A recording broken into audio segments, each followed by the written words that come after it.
Hello, everybody. Hello. Oh, my goodness. Hello. Welcome back to the Lost Archives for our Curse of Strahd campaign. Very, very excited to have the full cast and crew rejoining us tonight. Jared is back from his just night off like a lazy little shit. But more importantly, it's a very special someone's birthday.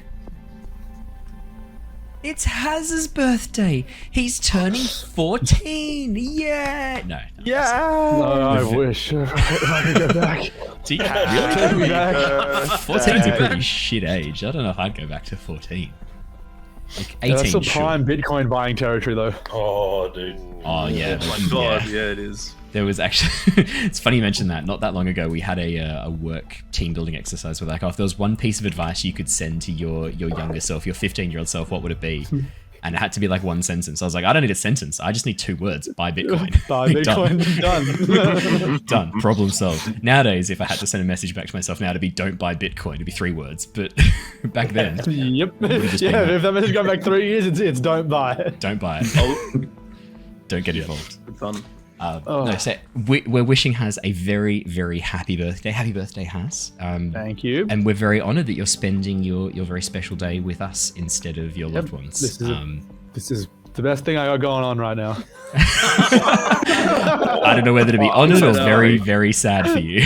No, Genuinely upsetting. Bit of column let's A, not be bit of column sad for him, boys. We're gonna be nice. It's his birthday. Come on, don't make him sad. B. There's nothing that says, like, into your 30s birthday than just raw pity from people around you. It is the true gift. Yeah, just pity, really. So happy birthday, Haz. Very, very exciting to have you here for your birthday. And we are once again rejoined by our lovely guest, Josh, who's playing the character of Killian. Thank you once again for joining us, Josh. Thank you very much for having me. I can see that I am still freezing a little bit on the stream, so I might drop out and come back again in a second. No problem at all, mate. That's all good. If you wanted to do that now, it might be a good point, because I'll do the little recap. And I know that you would have taken meticulous notes last session. Get Captain drunk, don't let Grinner kill everyone. So you're pretty much sorted for the notes from last session. Meticulous notes. Meticulous. And he just disappears on that. That was classic. That was good. I didn't think he'd just drop out. Well, we are very, very excited to be back doing more Curse of Strahd. We will indeed be launching straight into the session. The only exciting news that we have to share is that Baldur's Gate 3 is out. So keen. I know there are some people... So fun. Yeah, I was going to say, I know there's some people here who 100% did not do any work today or Friday and instead played Baldur's Gate 3. If I had to make a guess on who those people were, Jacob? It's called a lunch break, okay? Is it a lunch break? Why did it spend the whole day? How long does the lunch break go for? Don't ask questions, okay? From breakfast through to dinner. Everyone at work, it was just a half hour. It was just a half hour, don't worry. Just the half a... Half of the day. Oh yeah, true. Half a month. Might actually- That's fantastic. Has anyone else played any Baldur's Gate 3? I obviously played the early access. No, I've not not played yet. any of the full release yet. I'm very I excited did to. the early access. There were a couple bugs that just really broke things. So I was trying to get through a puzzle, and the overlaying of different surfaces meant I couldn't solve the puzzle. And then I had to go back and save maybe like four in-game hours to have the surfaces realign themselves so I could complete the puzzle. So it wasn't just that you couldn't do the puzzle. Oh no! Shut up. So it sounds like we've got okay. So Miss Snuggles in chat's been playing, but has had some bugs in multiplayer. I've actually heard that as well from other people. Man. So how yeah. big this game is, I think there's going to be a few bugs. Yeah, I've played Even 2 yeah. hours multiplayer and it was fine it was fine for that. So Okay.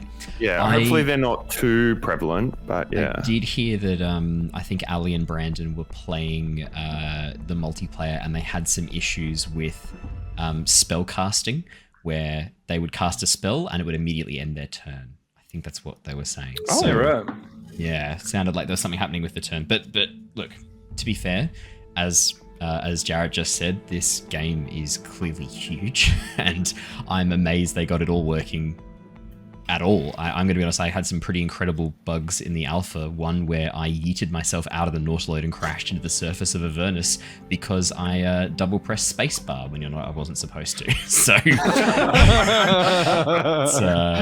if you want to find bugs, just hand me a copy of a game and I'll find them, no problems at all. I think the last time I did a playthrough of Witcher live on stream, I'd installed about 8 mods, conservative, nothing too crazy. I launched up, played through the introduction, and as I got to the sword fighting bit, Vesemir's face stayed stationary while his body moved around attacking me.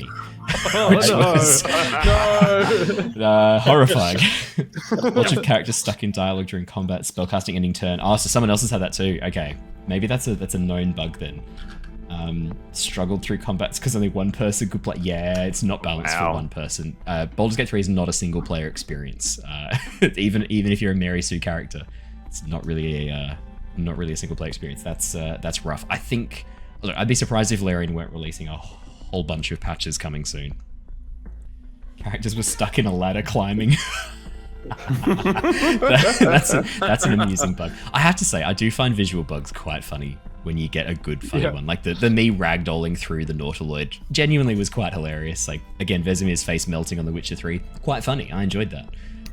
If you watch that, by the way, I'm pretty sure that segment is still available on our TikTok and as a Twitch clip, because the people watching it thoroughly enjoyed that, and I wasn't able to play The Witcher for about 5 minutes because I was genuinely crying with laughter, because every time Vesemir moved, his face would go out the back of his head, stay stationary, and his body would come at me with the sword. Incredible. And it turns out it was a single mod. I needed to change one of the parameters. Apparently the face melting parameter needed to be switched off.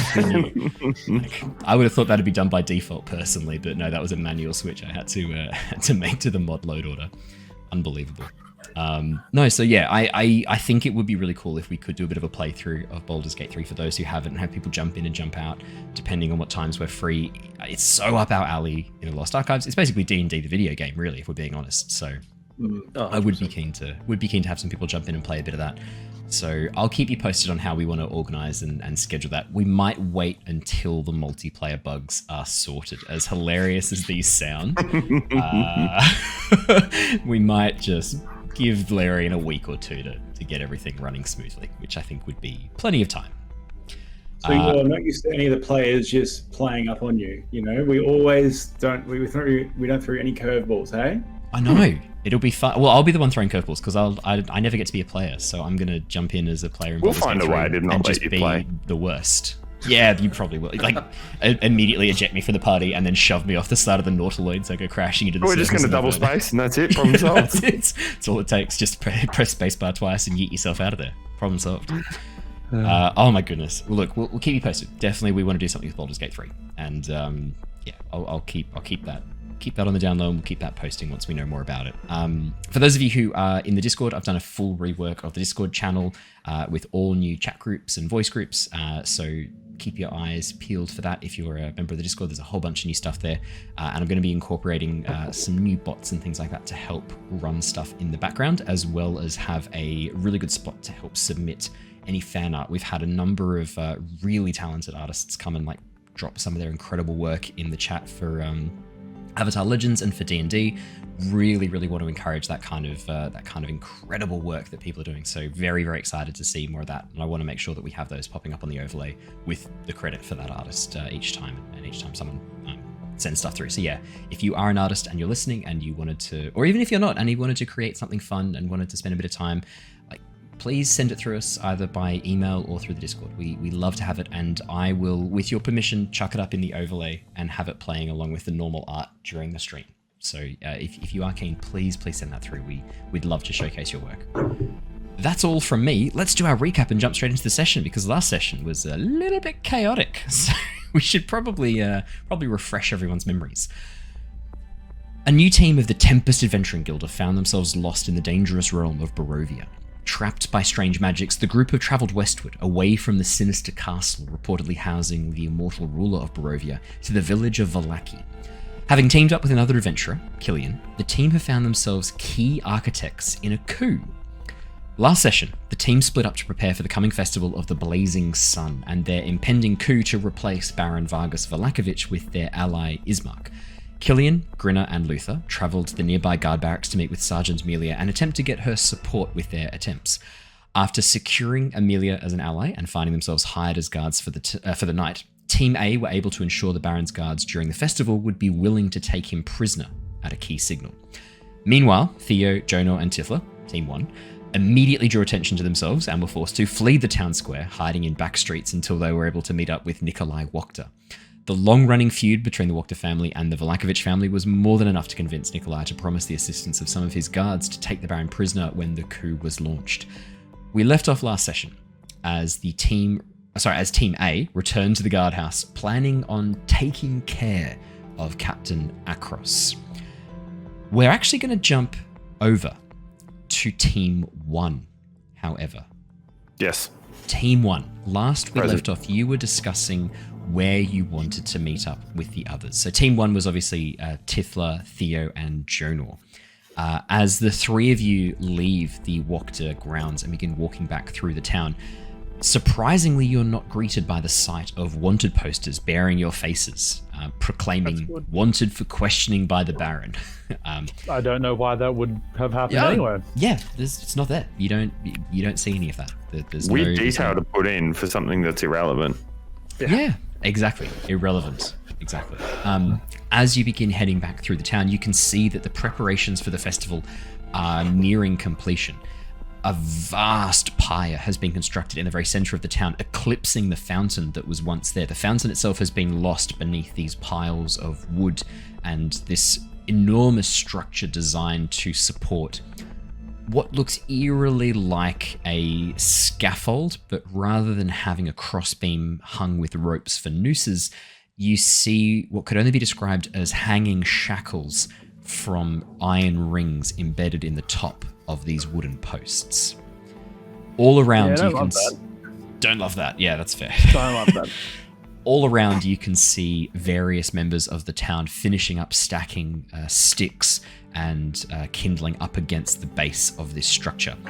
Hanging from the ceilings and from the roofs are what could only be described as massive banners of this red and yellow fabric, painted with a beautiful image of a sun blazing on this red background, gold thread at the borders joining it together and providing this almost slightly iridescent reflective sun on the red fabric. Standing only 30 meters away from you, surrounded by a group of the town guards, you spy Baron Vargas Vlakovic.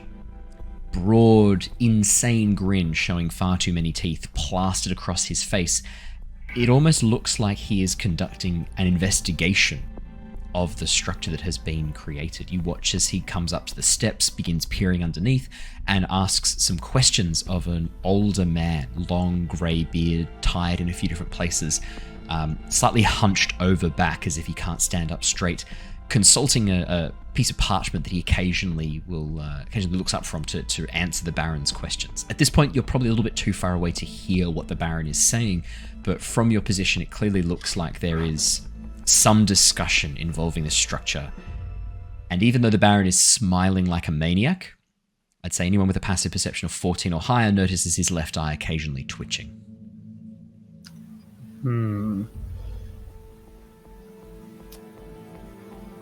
I pass over to all of you. I think it's pretty clear we should not get too close to the Baron, because after all, Jonor is still wanted by him for breaking into his house, and I mean, we don't want to be associated with that. Yes, that would be terrible to, be wanted by these people. But the Baron, he looks kind of pissed off, so I could turn into a cockroach and go spy on him. He looks on edge. I could turn into a goblin and sneak over. I think the cockroach might be a little less conspicuous. Okay, I just thought I'd offer. I just want everyone to have options. And you can't really turn into a goblin because you're kind of stuck being a bit disfigured. No.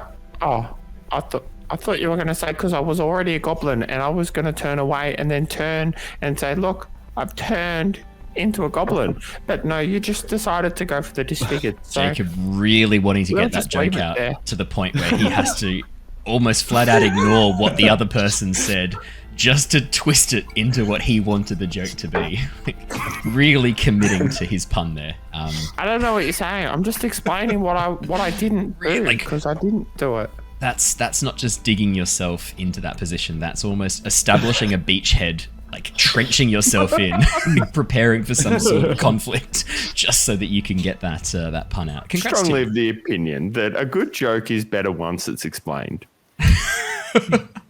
Perfect. I don't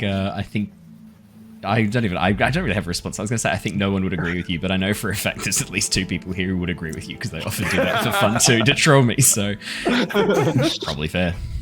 It is fun. I often like doing it I'm going to too. probably avoid that one because he's probably. I reckon he doesn't like me. Well, I think we should meet back up at the church. Get Ismark, get Arena, and meet up with the others. Confirm the plan that we definitely fleshed out before we left. I'll turn into a cockroach and get the info on the Baron and then meet you back there. You take the back, kids. Would you like us to sort of just hide over here, just in case something goes wrong with you? Yeah, that's probably And then we're a not good idea. abandoning you? Yeah, that's fine too. I just didn't want Jonah to be spotted. Well, I can Jonah's got a hide hood pretty on. well. Yeah. I can do Correction. that fine. Jonor doesn't have a hood on. Jonor's currently wearing the long duster coat that Luther wears normally. Jonah, I know I've offered you my cloak once or twice. Would you like it to wear as a hood?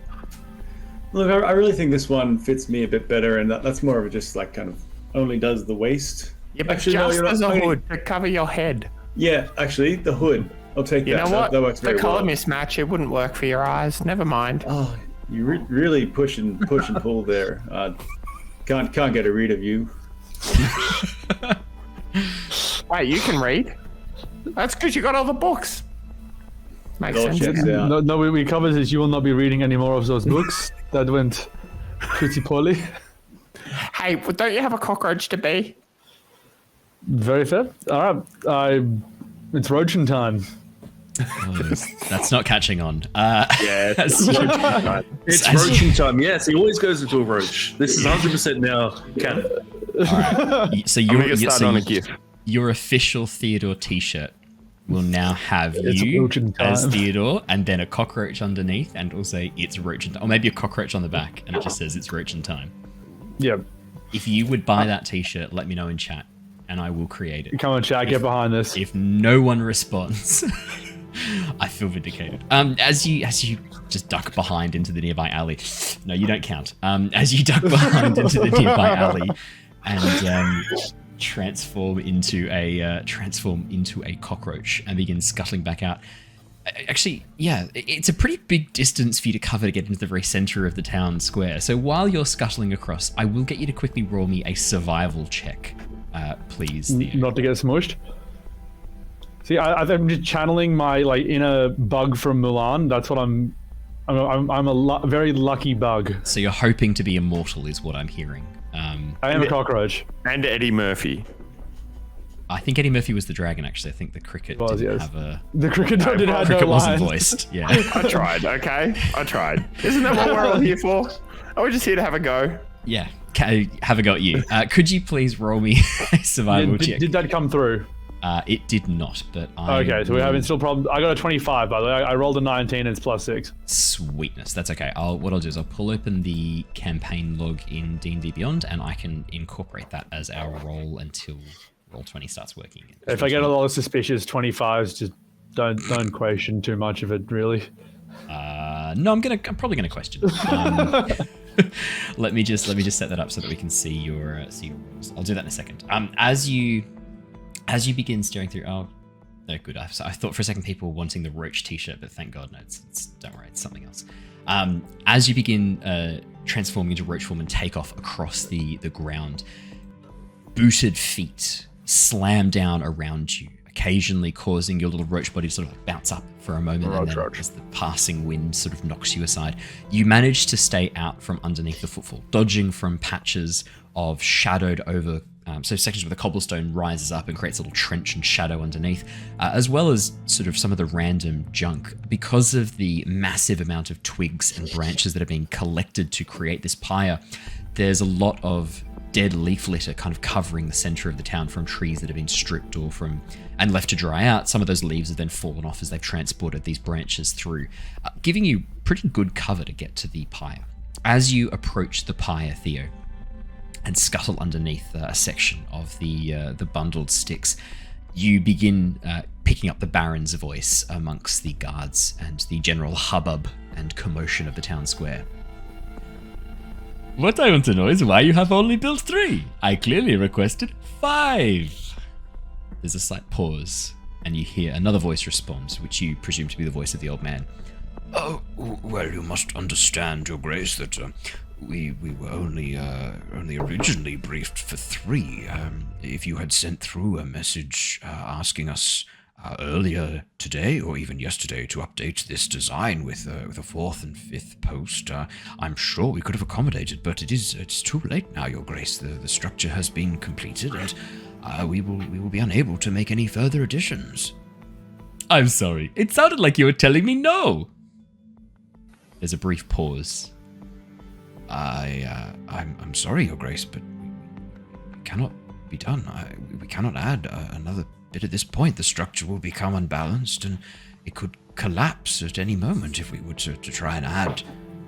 Without the support beams, which we've already added in, there's nothing more we can do, Your Grace. There's a small pause, and then you hear, "Oh, well, we will need a 6th then. Please, guards, take this man into custody. I will deal with him later. We will find his replacement. Where are the carpenters? We will find them now, okay?" No, please, Your Grace. No, I'm sorry. As you hear the sound of a bit of a commotion, there's a pause again, and then you hear, "So, no problem making the 4th and 5th then?" No problem, Your Grace, of course, no problem. And what is that on your face? That does not look like a beautiful smile. Remember, smiles go for miles. Yes, Your Grace, smiles go for miles. I will source some additional wood. I will head to Arisek Stockyard once my lord, Your Grace. Of course, hurry along. And remember, if Arisek puts up a fight, remember he owes me, okay? Just let him know. Of course, Your Grace, of course. And then the sound of shuffling footsteps. And as the old man heads off, you hear the voice of a 3rd person, you presume to be one of the guards. You weren't really gonna haul old Clovis up on top of the pie, were you, sir? Been a very good friend of my father's for many years. So you were just trying to get him to cooperate.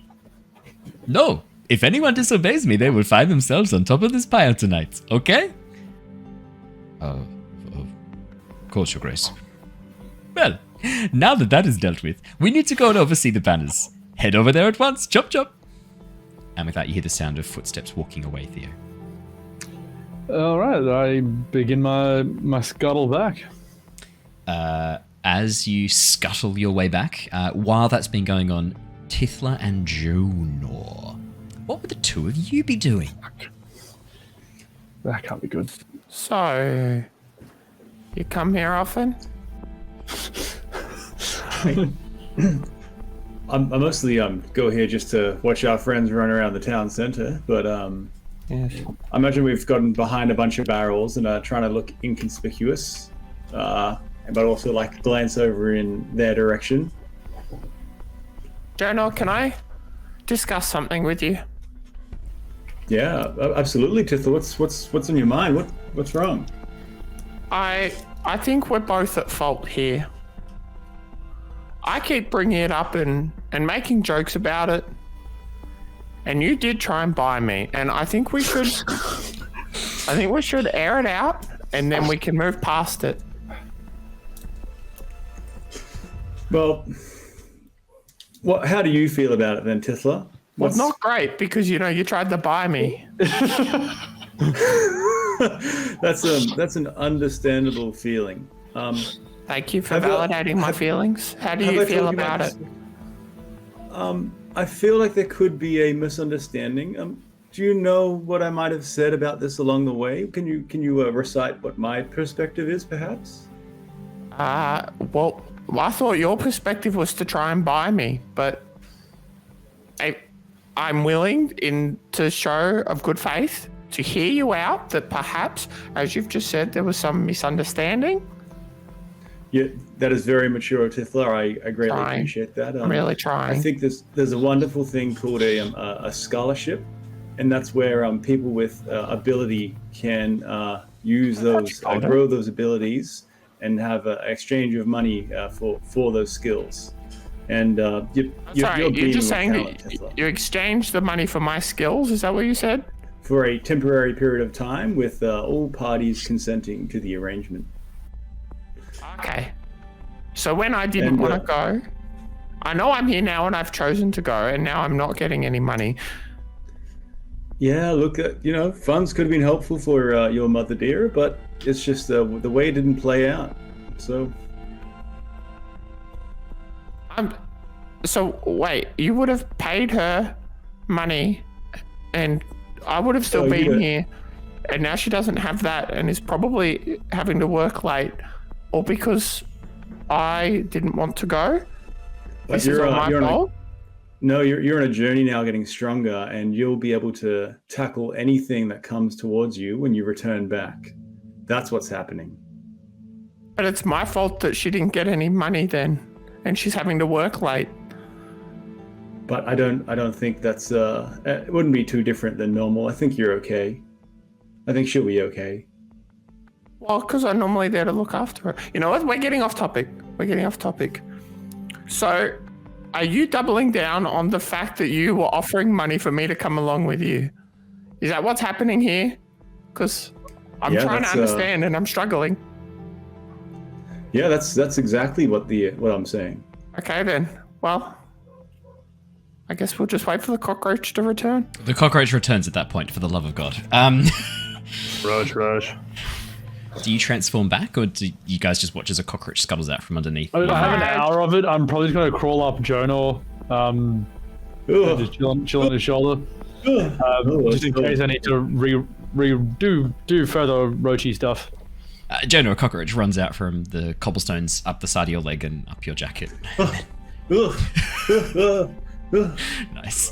And then onto your shoulder. Used to that.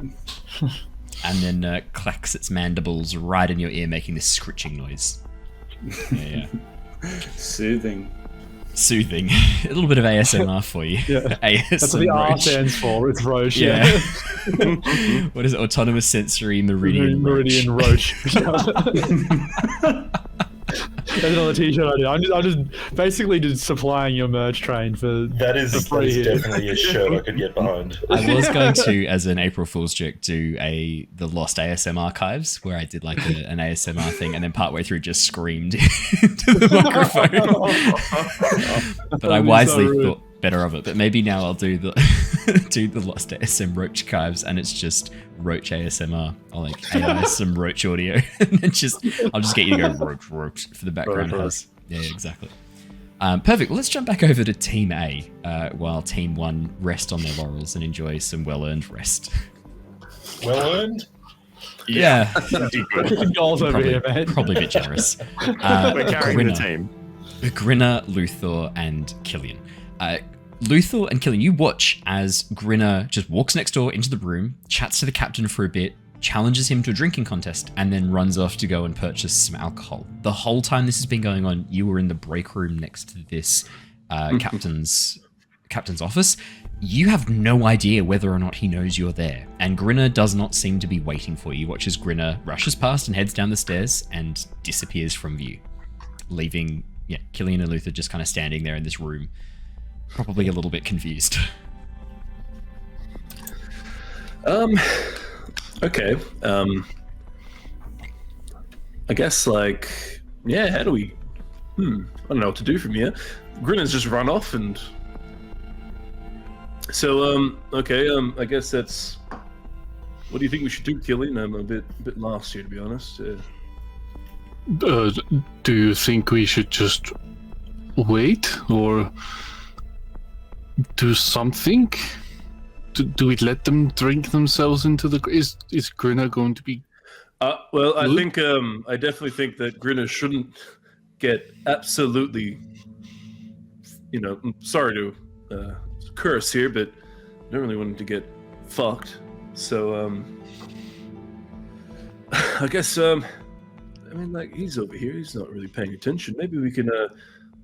This is a mess hall, like you said. So there's food around, isn't there? To help you out as well, Jared, because you weren't here last session, there was a brief discussion about going and trying to purchase some some solar lily or some valerian root from a local alchemist, if there was one, a herbalist, or heading to the Gunther's Arasek stockyard and seeing if he had any in stock. Grinner, I would say you don't think has remembered that and has just gone to go get booze. I don't think we have that time. I think he's just run off. He's coming back very shortly, probably.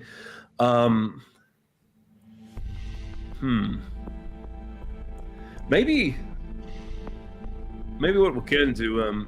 I got pretty fast hands. I'm not too bad. Maybe what I can do is maybe I'll be the judge for the drink off per se. And he's already past the point of being, he's belligerent. He's not really paying attention. So if I'm able to do some shenanigans, I might be able to give good old Grinner here some water instead of whiskey, so he doesn't get too drunk, I guess, before tonight. So maybe that's something we could try, or I guess we could still try and find some solar lily. I don't remember that exactly. I'm pretty sure it was Valerian root. No, Jacob went back, found the exact audio. And to the people going, why didn't you listen to the previous episode on? It's because it was over a year ago, guys. I don't listen to every single session one day after the next. It was that the last time we mentioned the solar lily was almost, I think, 13 months ago.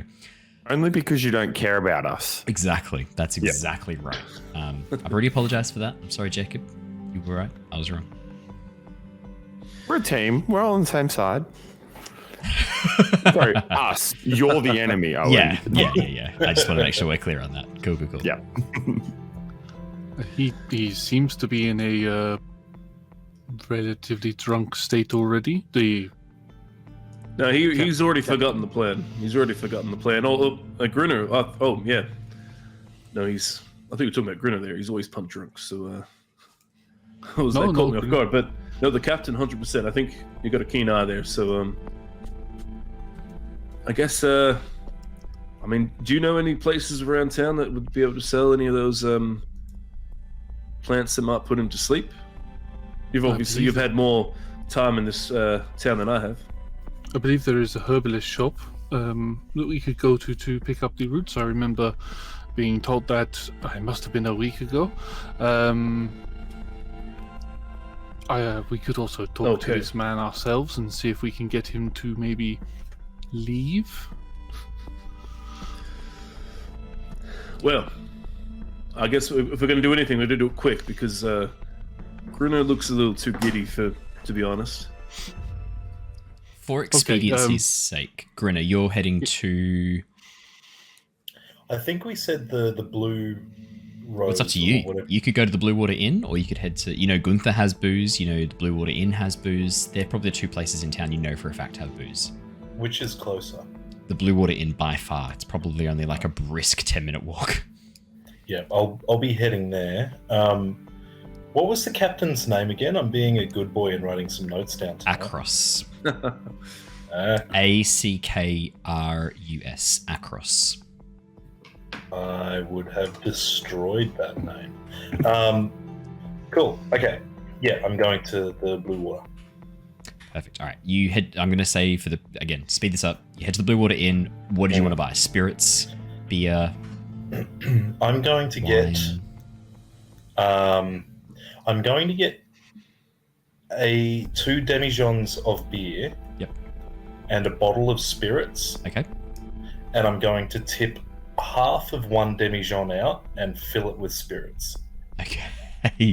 Alrighty. I would say that. So just checking, what would you be purchasing, like in terms of spirits? Just the cheapest, like moonshine possible, I'm guessing. Yeah, but if I'm doing that, I'm probably only tipping out a much smaller fraction from the demijohn. I want it to be spiked, but I don't want it to be crazy. Like, I don't want it to be noticeably spiked. Yeah. Okay. No problem at all. Happy. I'll get the cheap shit, but I want it to be either really flavorful beer that's got a lot going on, or just bullshit spirits. Luckily for you, the Blue Water Inn does have a particularly sweeter Hefeweizen, a wheat beer, which is a much more fruity sweet beer, which will mask any stronger spirits you were to add quite well. In fact, as you talk to the innkeeper, who is one of the Markoviches, Damien, he nods, directs you towards these two pitchers, hands them over, as well as a bottle of what he describes as this is really only useful for paint stripper. I would advise drinking no more than 3 thimblefuls of this, unless you want to be spending the next 3 weeks with a headache. All right, I'll keep that in mind. What owe you? In total, for the two demijohns of ale, it's only going to be 6 silver pieces total for those 2 demijohns, and then for this frankly dangerous moonshine, it was provided by one of our local hobbyists. It's only going to set you back about 4 gold pieces, mainly because I can't actually sell this to people safely. Right. All right. I'm gonna put just 5 gold on the table. There you go. Oh, Did you want me thank to you. cover that with the group bank? You are not there. Yeah, but I'm just group bank. My character just has all the gold. That's Grin hasn't put any of his money in with the pot. Fair enough. this is why I didn't think I was physically carrying it. splitting the party. Yeah, well, I think you're the one with the pouch that's got the gold in it, aren't you? Physically. The one with the electronic sheet that has all the gold in it. Fair. Grinner, you pick up your drink and you begin heading back. Luthor and Killian, you've got, you reckon, about probably 20-25 minutes until Grinner gets back. Like, you've got some time to kill. All right. So what do you think? What should we do? Should we try to get him to leave? Should we let Grinner go through with his plan? I mean, look, I what I've seen from Grinner today, I don't normally see from him, so it's good for him to take some initiative and for some of his plans to actually come to fruition. To be honest, they never ever go that way, so I'm actually quite speechless, to be honest, with today. He's actually done really well.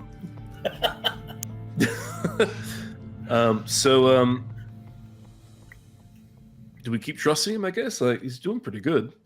I hate to... Okay. Let's keep trusting him. And I mean, and worst case scenario, we just... if the guy gets too drunk, we just say we're taking him fishing and leave him at the lake. yes. Leave him in the lake.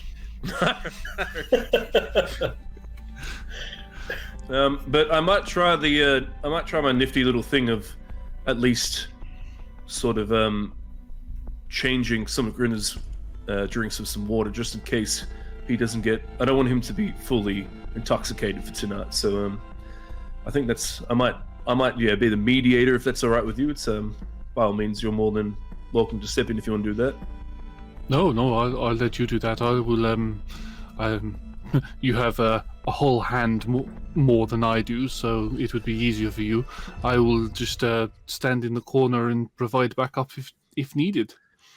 I mean, that's very fair. I look at his stump and well, I mean, yeah, I guess, like, I mean, you can get the blood hand, but that might be a little bit alarming, so... Yes, and I'll use Mage Hand, and blood comes out of the pot and forms a hand on the stump, and I just give him a thumbs up, and then it disappears back into the pot. So necessary.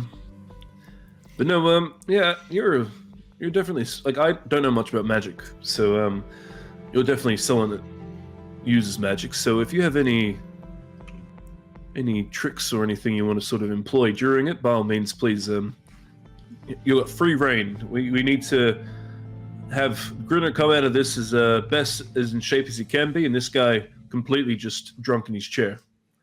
Yes, no, I do have something that I can do, but I want to put some trust and faith into Grinner's plan first.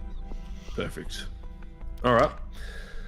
I guess, look, Grinner's been doing good today. I don't really want to throw off his mojo, but just, yeah. Well, it sounds like you're kind of looking for a pitcher of water and some mugs that you can use to help serve the alcohol. You're in what looks to be a nicer break room. As you have a bit of a look around, Luther, you get the sense that probably this isn't just for all the guards. This is for those guards who have been afforded the privilege. Yeah. So what I'm thinking of... Yeah, no, because actually, that's a good question. Being a Dampier, obviously I need blood to sustain me. Do I still need water and stuff like that? I would say that while you are well fed, i.e. you've consumed an adequate supply of blood, your thirst for water is much lower. You drink a lot less water than other people do, mainly because you get a lot of your water from the blood itself. Blood is, I think, from memory, about 70 to 80% water anyway. I guess what I'm angling at here is I obviously have like a water skin for the blood. Do I have like a little mini water skin for like water that I don't sully? Probably you would. You would need that for travel. Yeah, you probably would. Yeah. Okay, cool. Because I'm going to use that. So instead of having like a picture, I'll have this water skin filled up. I'm not going to just give Grinner everything, but when I like do the pouring, I'll then like quickly put some, like sometimes into his like glass of water, a quick little trickle of water from the water skin just to break up the alcohol. So one shot will be some alcohol, and maybe 2 shots will be water, and sort of thing. That's what I'm hoping, but I don't know what Grinner's going to react to it, so we'll see what he says. No, fair enough. I've been corrected. Blood is 51% water. Thank you. Yeah, a lot of cells in that, apparently. A lot of cells. Well, that makes sense, right? Because it's primarily designed to transport oxygen from here to here. So it makes sense that it's mostly those cells, or at least 50%. Those are my 2 favorite places of the body. Is here and here. Podcast listeners, Jacob's pointing to his mouth and then all of him, which... Mimicking what Owen just did. I bet that's not canon because I didn't say it, so it doesn't... shit. It's true. I didn't see it. Owen never did that. Thank you, Raph. Yeah, brown nosing is going to earn make you... me clip it out again and play it back for you all. You know I'll do it. Because you know he will. Even a year on, he'll do it. Grinner, you arrive back. As you head upstairs, you see Killian and Luther still very quiet, trying not to draw too much attention to themselves or make too much noise, in the break room on the other side of the top of the stairs. In the room beyond, as you come up the stairs, you can see the captain still there, rifling through papers. He's actually standing at this point and appears to be looking through the bookshelf for something. As Killian and Luther turn around, you see Grinner carrying 2 demijohns of what can only be described as this sloshing liquid, and then has a glass bottle. So 2 demijohns, one under each arm, and then a glass bottle between the fingers of his right hand, which, even with the cork in, leaves this very like oily residue on the side of the bottle as it moves around. And there is, as he approaches, there is a smell coming from the bottle, a very potent alcohol smell, even with the cork in place. So as I came back across town, I would have replaced a portion of one of the demijohns with a portion of the spirits. So the bottle's probably half full then, the spirit bottle. Yeah, or, I mean, Grinner's been around booze. He would fill it up as far as he would know it would go relatively undetected for someone already drunk. Yeah, do you want to make me? I'd argue this would be a survival check too. Alright, let's see if I can survive it. Because it's kind of knowing how much flavor percentage. 19. It kind of makes sense for it to be a survival check, in that you're kind of like knowing how much to poison this where it's going to be undetectable. It kind of sort of falls under that in my mind. I was tossing up whether to allow medicine, but actually I think survival makes the most sense. 19, Grinner. Yeah, I mean, you very precisely pour in, like, it's not the first time you've spiked a drink. You've snuck into enemy encampments before with a group of... This is going to require some explanation, so just give me a moment. You've snuck behind enemy lines before and spiked their grog, along with some other members of a special task force which can no longer be mentioned. You've done this once or twice in battles. I mean, you've been handed jobs in order to do things that people know you'll do, and Grinner's capable and willing to do pretty much anything from the sounds of it at this point. So it's not been hard to convince Grinner to do this kind of shit before. If anything, Fall Grinner, asleep on watch. He won't do that. He won't do that. More than once. After abusing another NPC for it and driving him to the pits of despair. So Grinner, as you sort of measure this, you take a few tastes, you get a bit of a hint, like you get a bit of an understanding of what the flavor of this Hefeweiser is, and then carry on until it's right at the threshold where you know a sober person could probably detect this is now a fortified ale, but anyone who's even slightly inebriated, it's going to be very hard for them to detect easily. And you're pretty confident that you're right at the butter zone of what you can get away with. Great. All right. I will add as well, given that you're quite comfortable with alcohol, Grinner, even though Damien talked up this paint stripper a bit, I mean, you smell it, makes your eyes water a bit, which is impressive given how many times you've drunk in your life. Your eyes don't really get that water response anymore for the most of it, but you do get a little bit of an eye-watering sort of response from this. You get the distinct impression this was probably distilled from turnips. There's just a hint of, there's a bit of a flavour to the smell, if that makes any sense. There's a tone there that, indicates kind of like a beetroot turnip kind of rawness to it. Oh, okay. Yeah, this stuff's rough as guts. Good. All right. Well, I get to the top of the stairs. I've got both demijohns and the bottle. I just quickly, I just had a quick look at what a demijohn is, and my idea of doing shots and switching the things suddenly doesn't sound as viable. Demijohn's a little bit bigger. For those who aren't familiar with what a demijohn is normally anywhere between, I think, like 3 to 6 liters. Would you say, Raph? Normally 3 to 10 liters. Anyway, 3 to 10 liters.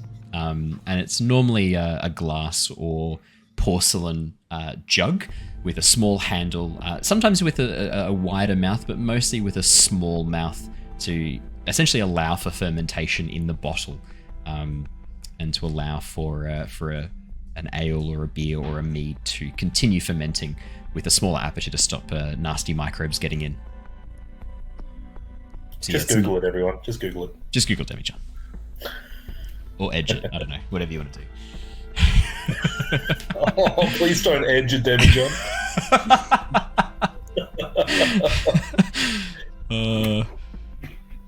Just resisting saying. I'm resisting saying a word.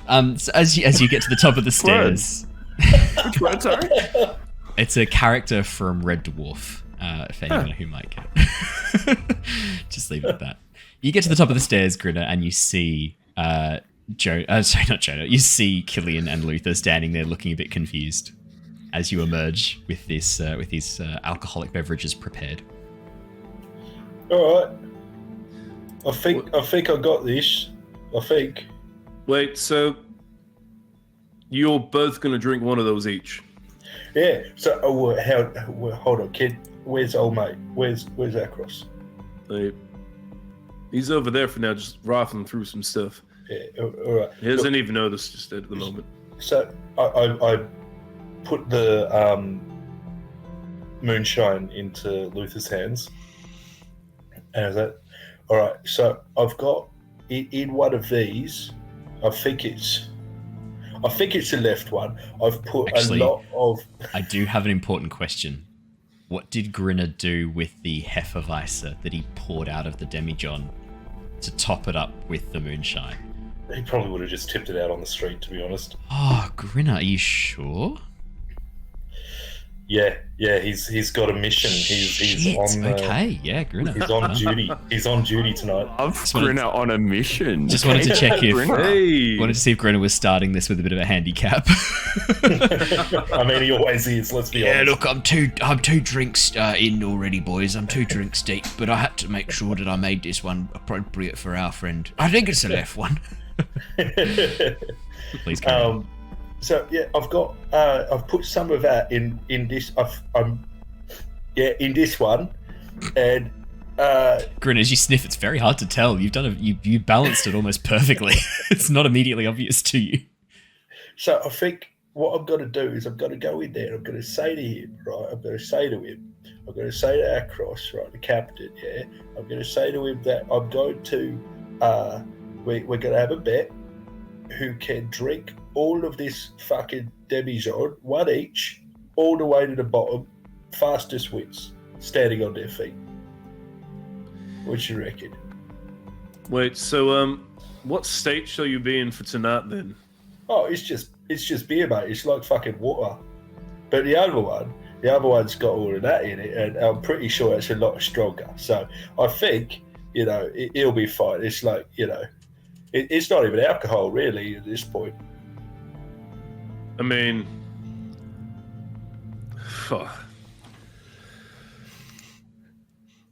if you feel confident in the plan, then let's go for it. All right, you know, worst case scenario, we just stab him, right? Would you like? No, definitely no stabs. It's worst case. I said worst case, right?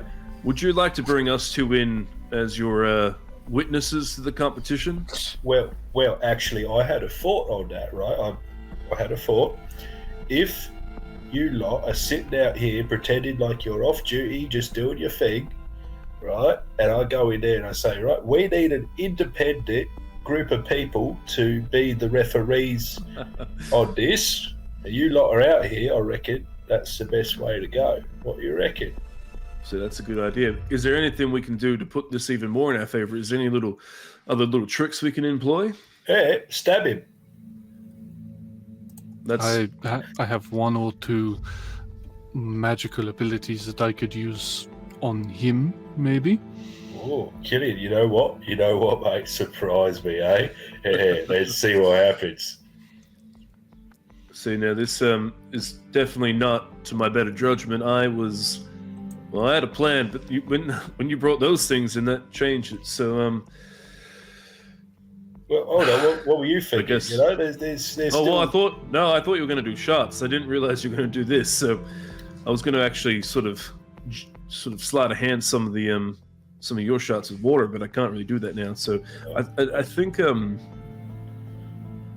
look, you sure you'll be coherent for tonight at least? Yeah, mate. Yeah. Look, remember, you're going to be up on the, on that wooden structure with us, with the other guards. You know, Luther, I'll let you in on a little secret, mate. I don't tell many people this. I'll let you in on a secret, mate. Get closer. Okay. Yeah. Right. Oop, yep. That smell. Yeah. Yep. Yeah. That smells strong. It's not on your breath. Well, see, that's where I'm going with this, mate. Here's my secret. I'm always drunk. Right? So Always. Yeah. So we should be right. How do you even manage that? Do you just like when you're asleep? Do you just passively just drink? Well, it's more aggressively drinking, mate, than passively. Honestly, at this point. Well, okay. Oh man. I keep. All right. Well, I guess I'll have to trust her in this one. Well, look, Luther, you know, worst case scenario, mate, if we're both still standing by the time we down these jugs, right? You've got that half bottle that I just gave you. You make something work. Worst case scenario, I just knock him out. Well, I've already told you worst case, but if you're going to knock him out, all right. And then we just make him look like he's covered in alcohol and just drunken stupor. Yeah, so or we knock him out. I guess that can work. We knock him out and then we force the rest of that moonshine down his throat. I mean, we don't need to kill him with alcohol poisoning. Well, I mean, he's on his way out already. Look at him. Fuck. All right, look.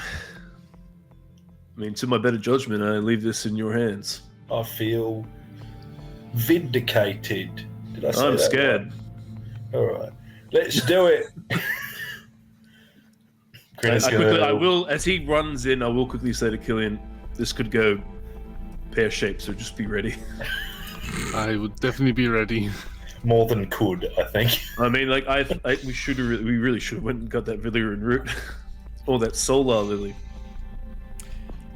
As Grinner steps into the next room, it takes a moment, Grinner, for Captain Akros to turn around, but as he does so, he sort of peers at you through these very, like, bloodshot, bloated eyes. Gives you a look and goes, "Oh, you're back, are you? I try to salute with a demijohn in one hand. There's a hollow thunk as the liquid sloshes. What'd you get? If you got more piss, I swear to God, mate, you're going to be running around the outside of this building holding a truncheon above your head.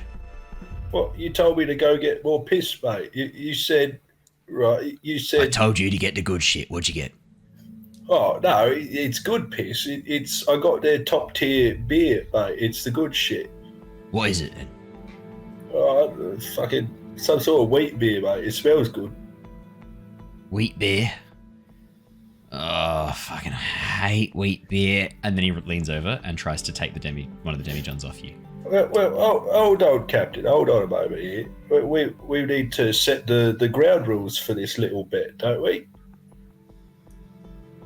I don't know, you tell me. I thought we were just drinking. Whoever was left standing gets your month of wages, what you said last time, before you took off. That's dead set right. So I hand him the spiked one. I say, first the bottom, still standing, gets the wages. Yeah, right. Yeah. Takes off the cork, has a sniff, and goes, Alright, this doesn't smell half bad. Where'd you get this from? You weren't long enough to have gone to RS6 place. Where'd you go to?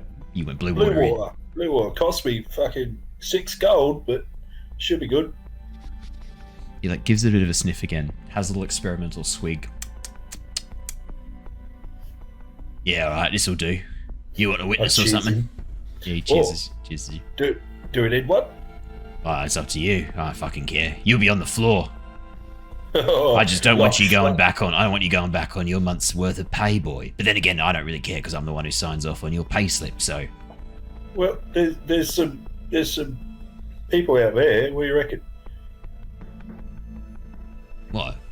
He leans around and looks and sees Luther and Killian. What do you guys do? Are you kind of standing there? Are you just sitting down trying to act nonchalant? I think I'm going to try and act nonchalant. I just got some rations and I'm picking at them. And I guess I'll just have a conversation with Killian, just make it look there, natural. giving you a thumbs up with his blood hand. You know how stage actors in the back or extras in the background do the whole yeah thing. We're doing that in the background.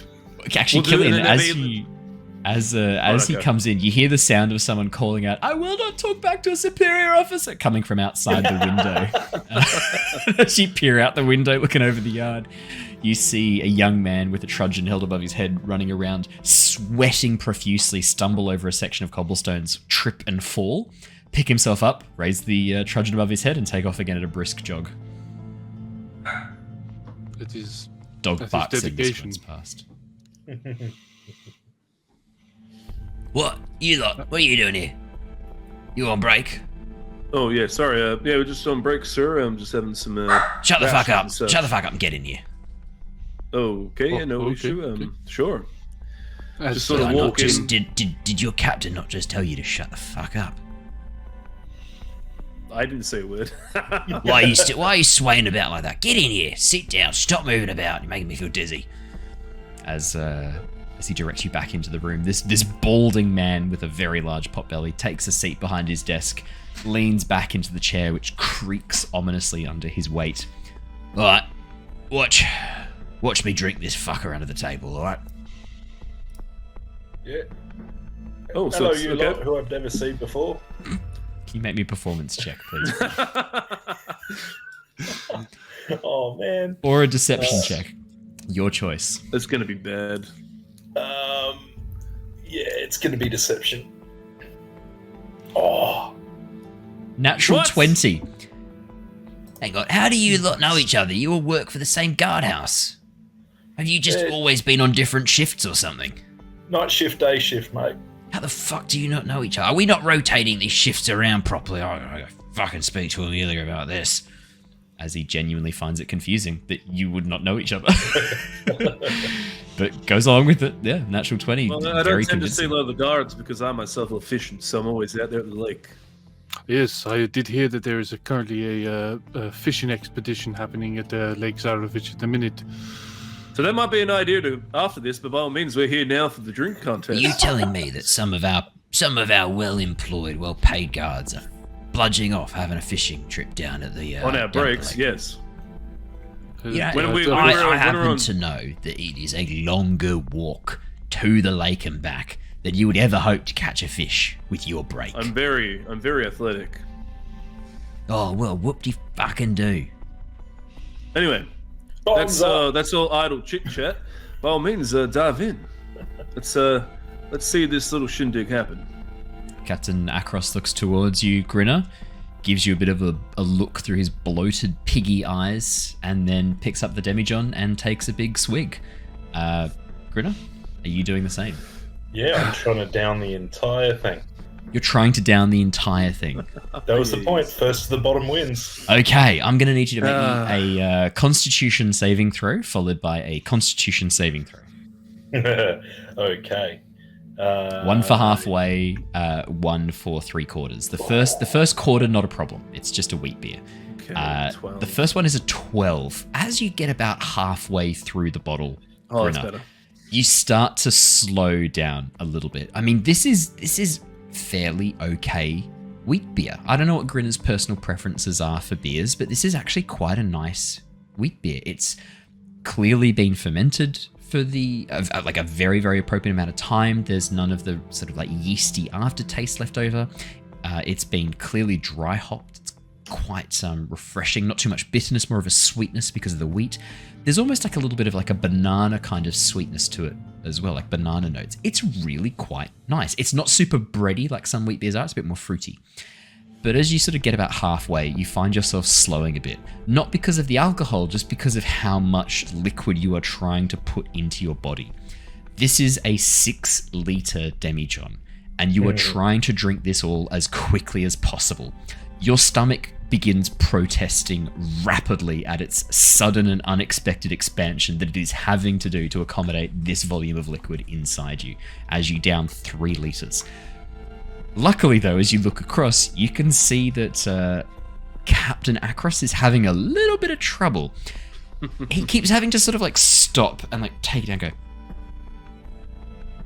look at you, like double take, sort of smack his lips a bit, go back to have another swig. Come on, give it, go on, keep going. Oh shit! As you start talking, he lowers the demijohn, looks at you, takes out his trudgeon and smacks it across one of your knees. Shit. Yeah, this man's an asshole. Does a 14 hit you? I don't think it does it? No, it doesn't actually. As he misses and that actually is rather appropriate. As he misses and shatters the chair next to you, like a shut the fuck up, and then goes back in to try and drink more of this. Let's cheer him on more. Drink. Cheer him on more. Okay. For the next Constitution saving throw, Grinner, 23. As you get to the last quarter, 3/4 of this drunk, we're talking 4 liters of alcohol, beer, like filling up your stomach. It's painful now. You're getting a little bit of reflux every so often.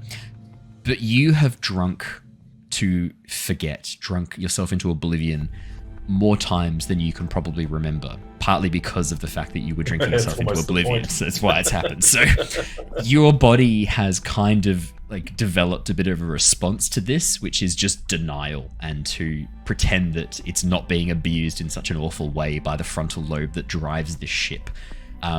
As the captain sails this Titanic into the rocks once again, the body and the crew, they don't complain, they just take it like a champ and just deal with it. The reflux begins to settle down a little bit and you continue drinking. In fact, you sort of pause for a second and let out this almighty belch.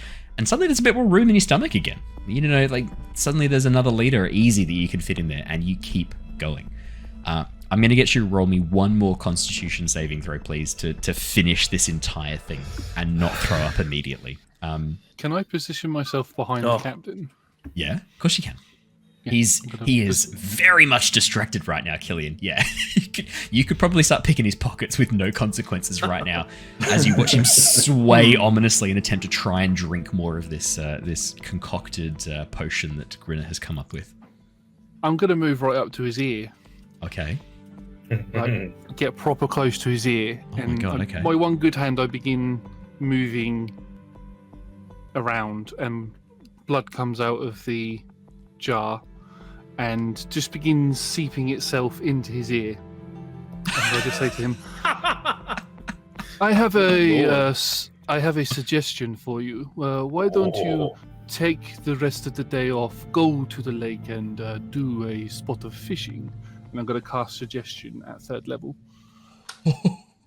I will make a wisdom saving throw at disadvantage on account of him being absolutely fucking shit-faced right now. I'm guessing a 6 is a fail, Killian. Oh, yes.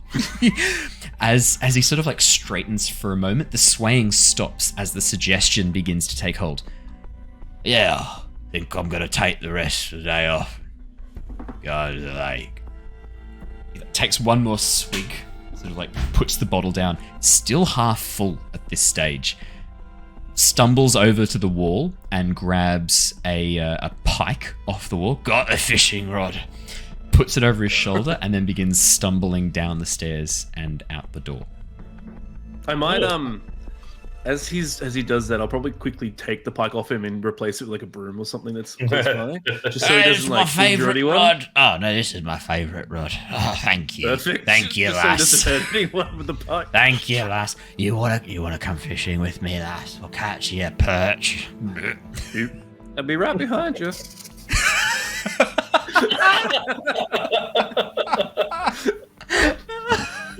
He sort of like double takes and looks at you and goes, "Yeah, pretty young thing, pretty girl." As he starts wandering down the stairs, takes off into the streets. I'd leave him alone for at least 8 hours. Perfect. That sounds good. Can I look at Killian and just blearily, after looking at the bottom of the jug that I've just finished, just say, "Could you have done that a little bit sooner?" I was waiting for the right time. He looked drunk enough to do it. You could have done that before we started this whole thing. I wanted to give you a shot at your plan. Okay. Killian, could I have you please roll me a D100, please? Just give a Dundred a roll, because you've just sent a man who can't really walk straight off to go fishing. Oh no. That's a 21. 21. Thank you, Killian. And he was never seen again, and that's not our fault. Thank you very much, Killian. Thank you. It's the guest characters killing people again. Thank you for that. Unintentionally this time, though. Lies. I'm not necessarily getting you to roll to see if he drowns. I'm just getting you to roll to see if he can make it from the town to the lake. That's the thing. I'm not necessarily going to see if he dies, but he does die. What was that? Sorry, Josh. You're not necessarily going to see if he dies, but no, he's dead. Okay, Josh, what was that? Jacob, we got you. Josh, what was it you said? No, you just said what? I said, Josh, what did you say again? Sorry. Unless Josh, you've changed your name surprisingly during the stream. You're gonna have to go back and watch I was it, just saying. Shut the fuck up. I've muted him. Josh, what were you saying? Sorry. Oh, sorry, laughing too much for table shook. I said, at least he hasn't got vampire blood in him. Well, as far as you know. Yeah. Well, yeah. As I will. Yeah. Is there like a window in this room? Yeah, that we can yeah. There's a window looking out onto the courtyard in front of the guard's house, like in front of the guard house. So that's quite visible then. Yeah. I'll try and more discreetly take the bottles of alcohol with us, so I can at least. So you can party down while people are getting burnt alive this afternoon, or? No, it's probably good to at least dispose of Fair. the alcohol that's been laced with stronger alcohol. Fair point. Brilliant. So yeah. With that, you guys have accomplished, as far as you're aware, your mission of removing Captain Akros from the stage. I will say, because I do feel bad, I don't want to send him off to die. I will say to a couple of the guards that are there that we had a as chat you head with downstairs. Amelia. As you head downstairs, the guardhouse is almost deserted. Okay. As you have a bit of a look around, it looks like Amelia has taken off. The only person who's there as you peek your heads down into the cellar is the scribe who is conducting order of the guardhouse, and he is behind a locked gate. If you do not draw too much attention to yourselves, he does not hear you, and he does not realize he is locked behind the gate. If you, allow Grinner to come down the stairs, he realizes. No, we'll leave him be. Perfect. Well, let's jump back across to Team 1. As you guys begin making your way... Yeah, there's a cockroach on your shoulder just like right to your ear. As you begin making your way back towards the church... Well, sorry, I should say, what did you guys want to do? I know that's what you said last time, but I should check in. Do you still want to do that? I think we should go back to the church. Yeah, that sounds great. We'll get out. I don't like being in public, honestly. I point a little finger at Theodore, give him a message of happy to go to the church. You get 6 little roach-based finger guns. You can reply to this message. Journal, I know you don't like being in public. Is that because you're currently hunted by the local town's guard for crimes that you've committed, or is it just more of a social anxiety thing? Tithla, I'm gonna get you to roll a D100 as you say out loud, hunted by the town guard for crimes you've committed. Man, you guys are such a mess. 79. A woman walks past you and gives you a look, Tithla, but you're not sure whether it's the look of what has happened to this child that has led her to have green and red blistered skin like this, or hunted by the town guard. Tithla has the biggest grin and says, "Hello." The lady turns and walks away very quickly. I think we should go. I respond to the message, to the church. Yeah, we're going to the church. As you guys make your way back through the town and arrive back at the church, you can see that Irina and Ismark have returned from their soiree, or their journey out into the town, and they're actually joined by another figure, a figure that only Theo would recognize. Joining them is a middle-aged man with a portly belly, dressed in almost like a jester's garb of green and yellow. On his back, he has a large backpack with "Is no fun, is no Blinsky," just embroidered across the back of this satchel on his back. You can see emerging from the pockets a number of small toys that he has, as well as at his waist a large coin pouch. Wow, a large coin pouch that is jingling as he walks. He seems to be deep in conversation with Irina and Ismark just inside the chapel entrance. And as you guys walk back in, Blinsky, you catch the end of what he's saying. No problem. I think perhaps it would be best if we were to hand out lots of the little Ismarks at the events as children arrive. I will position myself at the front and make sure that I hand them out to all the little boys and girls that come. Yeah? You watch as Ismark kind of nods and goes, I still feel a little bit creepy about handing out dolls of myself. Is there anything else you could do to help out apart from this? No, this is the best way. You win the hearts and minds. You want to win the hearts of the children, no? I mean, they're not really. I'm not considering them as voters, but I guess if I don't want the children's hatred. I certainly don't want that. I guess. Ismark, have you managed to? Yeah, he sort of pauses and goes, "Oh, hi. Oh, fantastic. Sorry, Blinsky. My friends are back. I need to check in with this lot. Irina will help you out with anything that you need from here on out." You watch as Irina just looks towards him, her eyes wide, and shoots daggers at him. If looks could kill, Ismark would be buried 6 feet deep within seconds. Yes, of course. Blinsky, I will come with me while Ismark chats to his friends. And then she gives you a bit of a panicked look over towards Tithla, Jonor. Sorry, just Tithla and Jonor, because she does not know that the roach on Jonor's shoulder is Theo. Just looks a little bit panicked, as if yeah, gonna invite me too? At that point, I'll jump off the shoulder and morph back into a goat. It's goating time. Fantastic. Blinsky just turns around open-mouthed as he watches a roach turn into a satyr. Oh, I am just getting amazing brainwave for toys that children will love. Transforming toys that turn from one thing into another. There will be more than meets the eye. I need to go back and work on this. There is so much I could do with this. What if one starts as like a horse or like a cart, and then it turns into some sort of beast or large creature? I was thinking something like a some sort of person who becomes an animal, maybe like an animal morph. No, that's silly. That's silly. Well, no, it's not silly. It's a good idea. It's just not as good as my idea. I will make both. Hey, that's a good idea. Little girl, Good idea. little girl. He like bends down like on his knees, goes, "Hello. Yes? Are you looking for fun things to help you enjoy life? Always. I'm always looking for fun things to help enjoy life. I have so many fun things in this bag that will make you happy.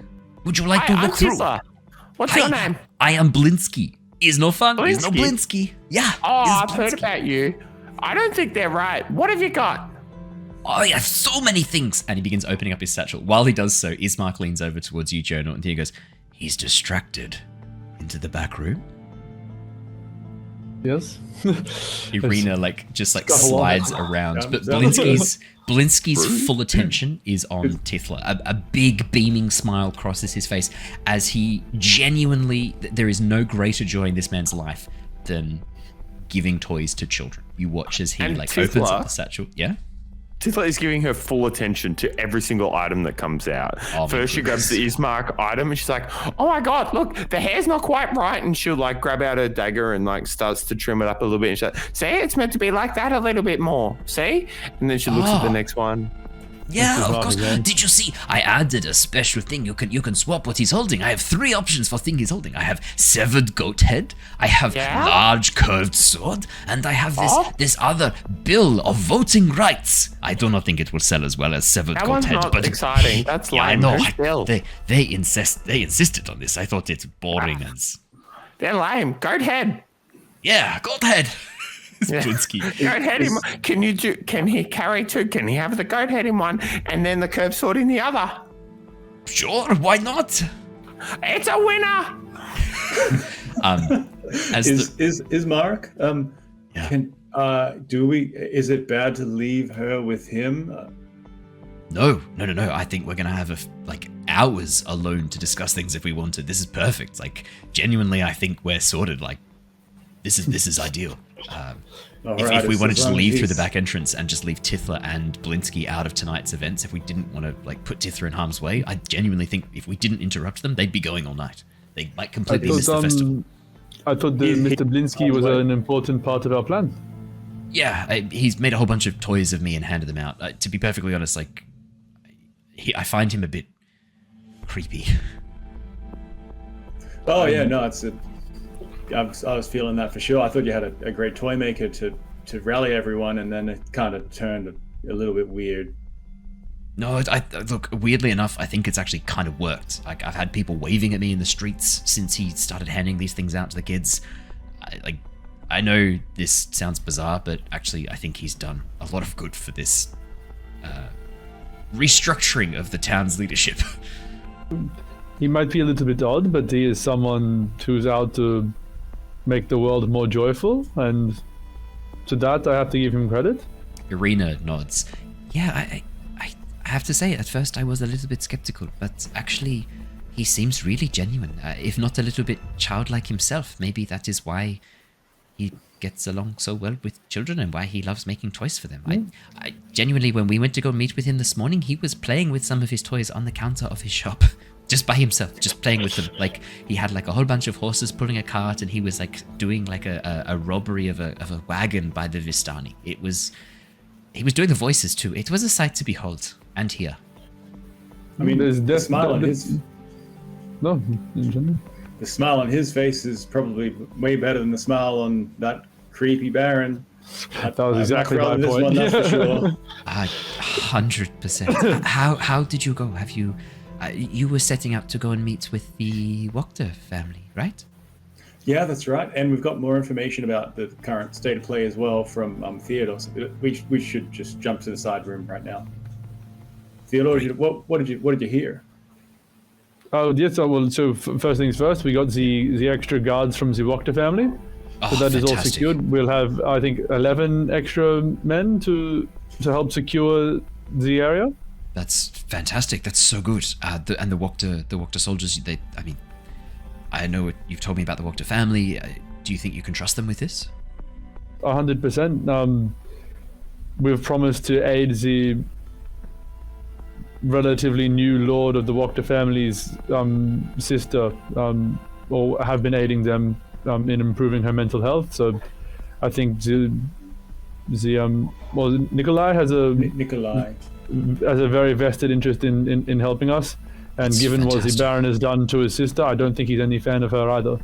That is excellent news. Obviously not excellent what happened to his sister, but excellent that your assistance and forging of this alliance has worked. From what I've heard, it doesn't sound like such a thing would have been possible with the Lady Fiona Wachter. Maybe it's for the best that insane gnome there. Look, in a roundabout way, perhaps, it's unfortunate that the other Wachter boy had to fall down some stairs, but I thought that was Grinner who pushed him down the stairs, wasn't it? Look, let's not argue over who pushed who, but Yeah, no, sure. And that never leaves this church. Great, well, that's excellent news. So, 11 guards from the Wachter family. We've managed to secure a few people in key positions who are going to be up on the stage tonight with the Baron, including Gunther. Gunther, he's done with the Baron. just to be clear, that stage where they're putting up the pyre, is that the same stage we're No. talking about here? The stage that the Baron's going to be standing on is set meters back away from the pyre over at the far end of the town square. That looks like it was being constructed next. The pyre's just been finished. Well, the pyre had been finished, but is now being reconstructed, parts of it, to add extra sections. The stage has not yet been constructed, as far as you're aware. Yeah. So not all good news. I went and spied on the Baron, and so they've set up a large pyre and a platform above that they plan to chain people to, and the Baron has just increased that to 5 people. So we need to ensure that we do what we need to do today well in advance of that pyre being set, and we need to make sure the Baron doesn't do anything to set it off, because 5 people will be chained to that. And even if they don't burn, the carpenter was under a lot of pressure, and I suspect that it might fall down and crush some people if we don't help as well. Oh, shit. I was going to say, we met with Gunther, and he was the one who sold the shackles that are going to be used for the pyre. He's damaged the locking mechanism. Once they're locked, they can easily be unlocked. All it takes is a little bit of heat, and the locking mechanism will fail. He's used wax in there to help make it look like they're structurally sound, but as soon as the wax heats up, the shackles will actually break off, and the people who are locked to those can actually escape. Gunther, he's actually been really helpful. I know you said he would be only really interested in the bottom dollar and the money they could get, but actually, to his credit, once we spoke to him honestly and told him what our plans were, he came on board pretty quickly. Said something about those fucking morons and their cat dog. What was that about? I honestly don't know. Deception check. You know very well what that's about. 14. Yeah, it's not bad. For those who may not remember, Raspip had transformed one of the cats of the Wachter family into a dog. He cast polymorph on it, gave it to Gunther, and said, "Here's a cat," before disappearing. So that obviously wore off after only a few minutes. Right. Great. Well, that's fantastic. I'm very concerned about the actual platform collapsing, though. What if it collapses before the people have had a chance to escape? That's even worse. They'll just be dropped into the fire below. So this is why we had to kind of ensure that we do this, but probably before the fire gets started. I'm thinking, because it's simply not safe enough to trust that the wax would melt. I assume if they wanted, we could still break the shackles pretty easy without it. But absolutely, exactly right. The wax isn't structurally sound. It just looks like it is. The plan was, we were hoping that they would fall for it, shackle the people in place, and then ideally we were hoping that as soon as the heat began to rise from underneath, the wax would melt, the chains would drop, and the people would get the hint that they needed to get off the platform. They might not know to struggle against the shackles. We were kind of hoping that it would be everyone running away at once, give them a chance to disappear into the crowd. But if what you say is true about this rebuilding of the scaffold, that's very concerning. I'm not sure what to do about that. Yeah, the carpenter, he originally said no, and he couldn't do it because it was not going to be structurally safe. and then the Baron threatened to put him up there. So all of a sudden, this man now has a couple of hours to rig together a larger platform. So I don't trust it. Yeah, that's really bad. It definitely does not follow workplace health and safety codes. No, I don't think they've heard of those. I've not heard of those either, really. Jonah, is there anything you can do with magic to make it more structurally sound? Yeah, nothing to make it more sound. I can maybe put a fake one there, but that's not going to fly very well. They'll just wave their hands straight through it. Shit. There's only, if we somehow convince him he doesn't need to have three pyres. Sorry, doesn't need to have 5. That's the only really way around this. Didn't you say the Baron had seen you though, Jonah, like fleeing his house? Yeah, look, he's not going to go kindly to me, that's for sure. Probably better we don't send you in then to go and talk to the Baron. Irina nods for a moment and then goes, I might have an idea, but it potentially puts Tithla and Theodore out in the open. You said that they're going to be constructing this addition to the pyre this afternoon. I mean, your friends aren't back yet. What if you took this opportunity to help construct it? Maybe find out ways to make it stronger? Or, conversely, maybe do something to make it so that the fire is put out. Something to interrupt the fire so that when they try and light it, it doesn't work. Maybe something with that? Is there some magic you could use? Or could we hide like water skins up underneath part of the platform to break and pour water on the fire? I mean, could we not just start the coup before I guess they'll have them up there early, and that's really where it's dangerous. But yeah, if we start before they light the fires, then no, that we absolutely, of course, we can try that. Especially, I think with the extra support that we've got, we should be in a good position. My only concern was that the signal. The signal was that you were going to turn into a wolf, correct, Theo, and then draw attention to yourself. Yes, I'll do a big owl. Yeah. Do a big owl. Big owl. A big owl. Another quote. All of them tonight.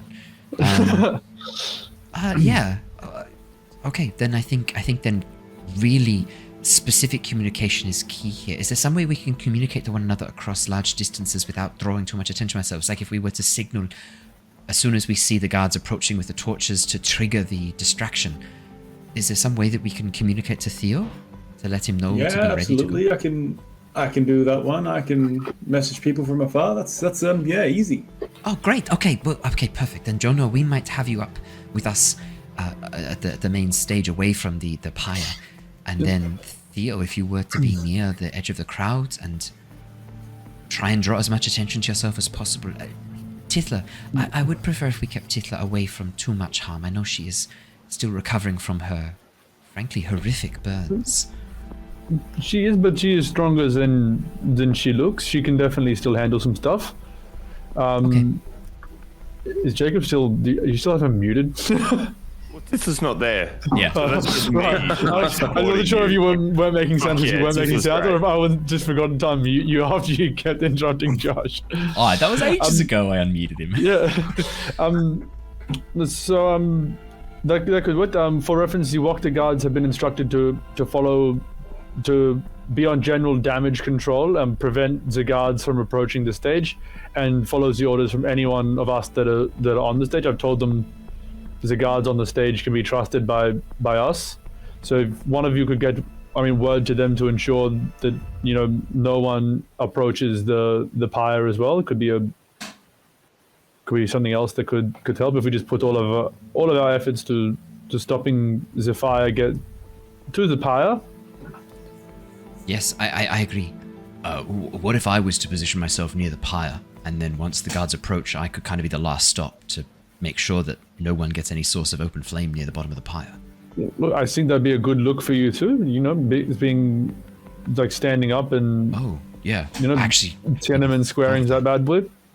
What's squaring it? It's a famous place from back home for me. It's an area in the Fey realms. It's an area in the Feywilds. Okay. It's fair. a site where absolutely nothing happened. And we've just been banned in China. That's what I was going to get unbanned. Yeah, no problem at all.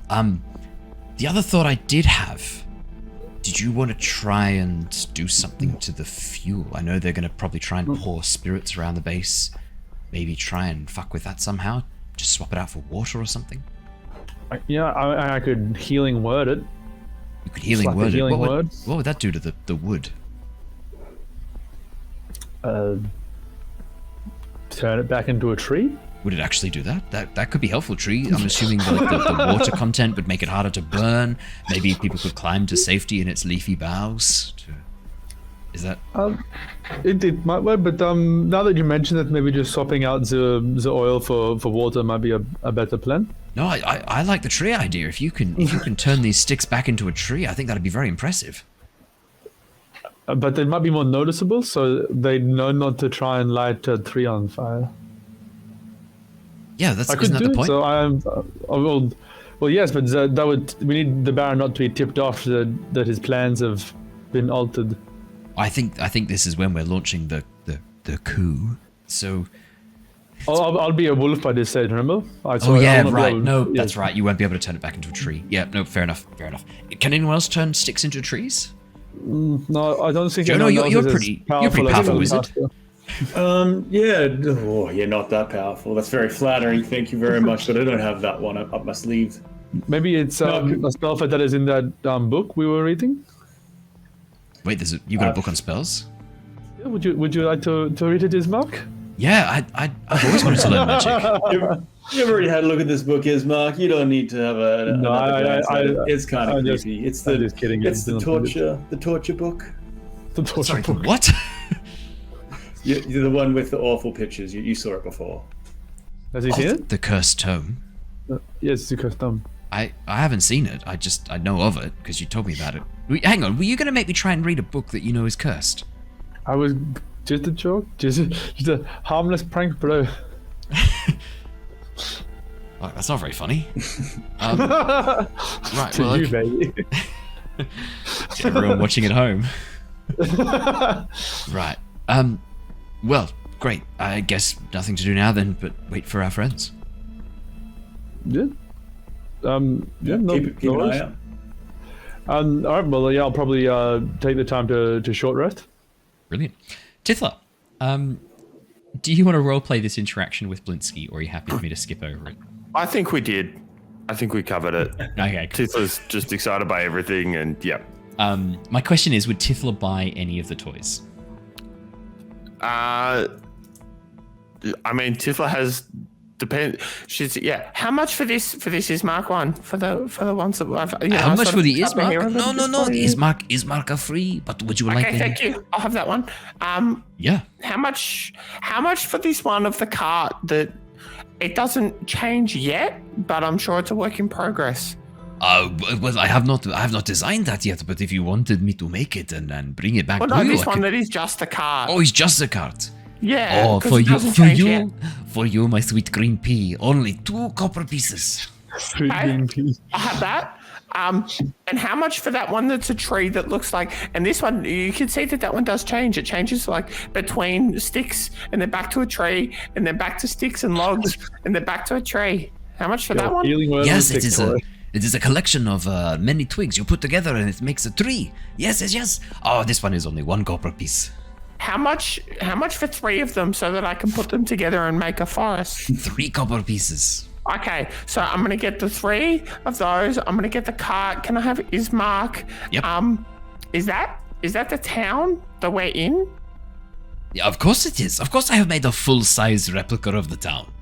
A full-size replica? At 1/75th scale. That's still quite large. I'm not sure you understand scale. It's pretty tiny. 1/75th, isn't it? For a town.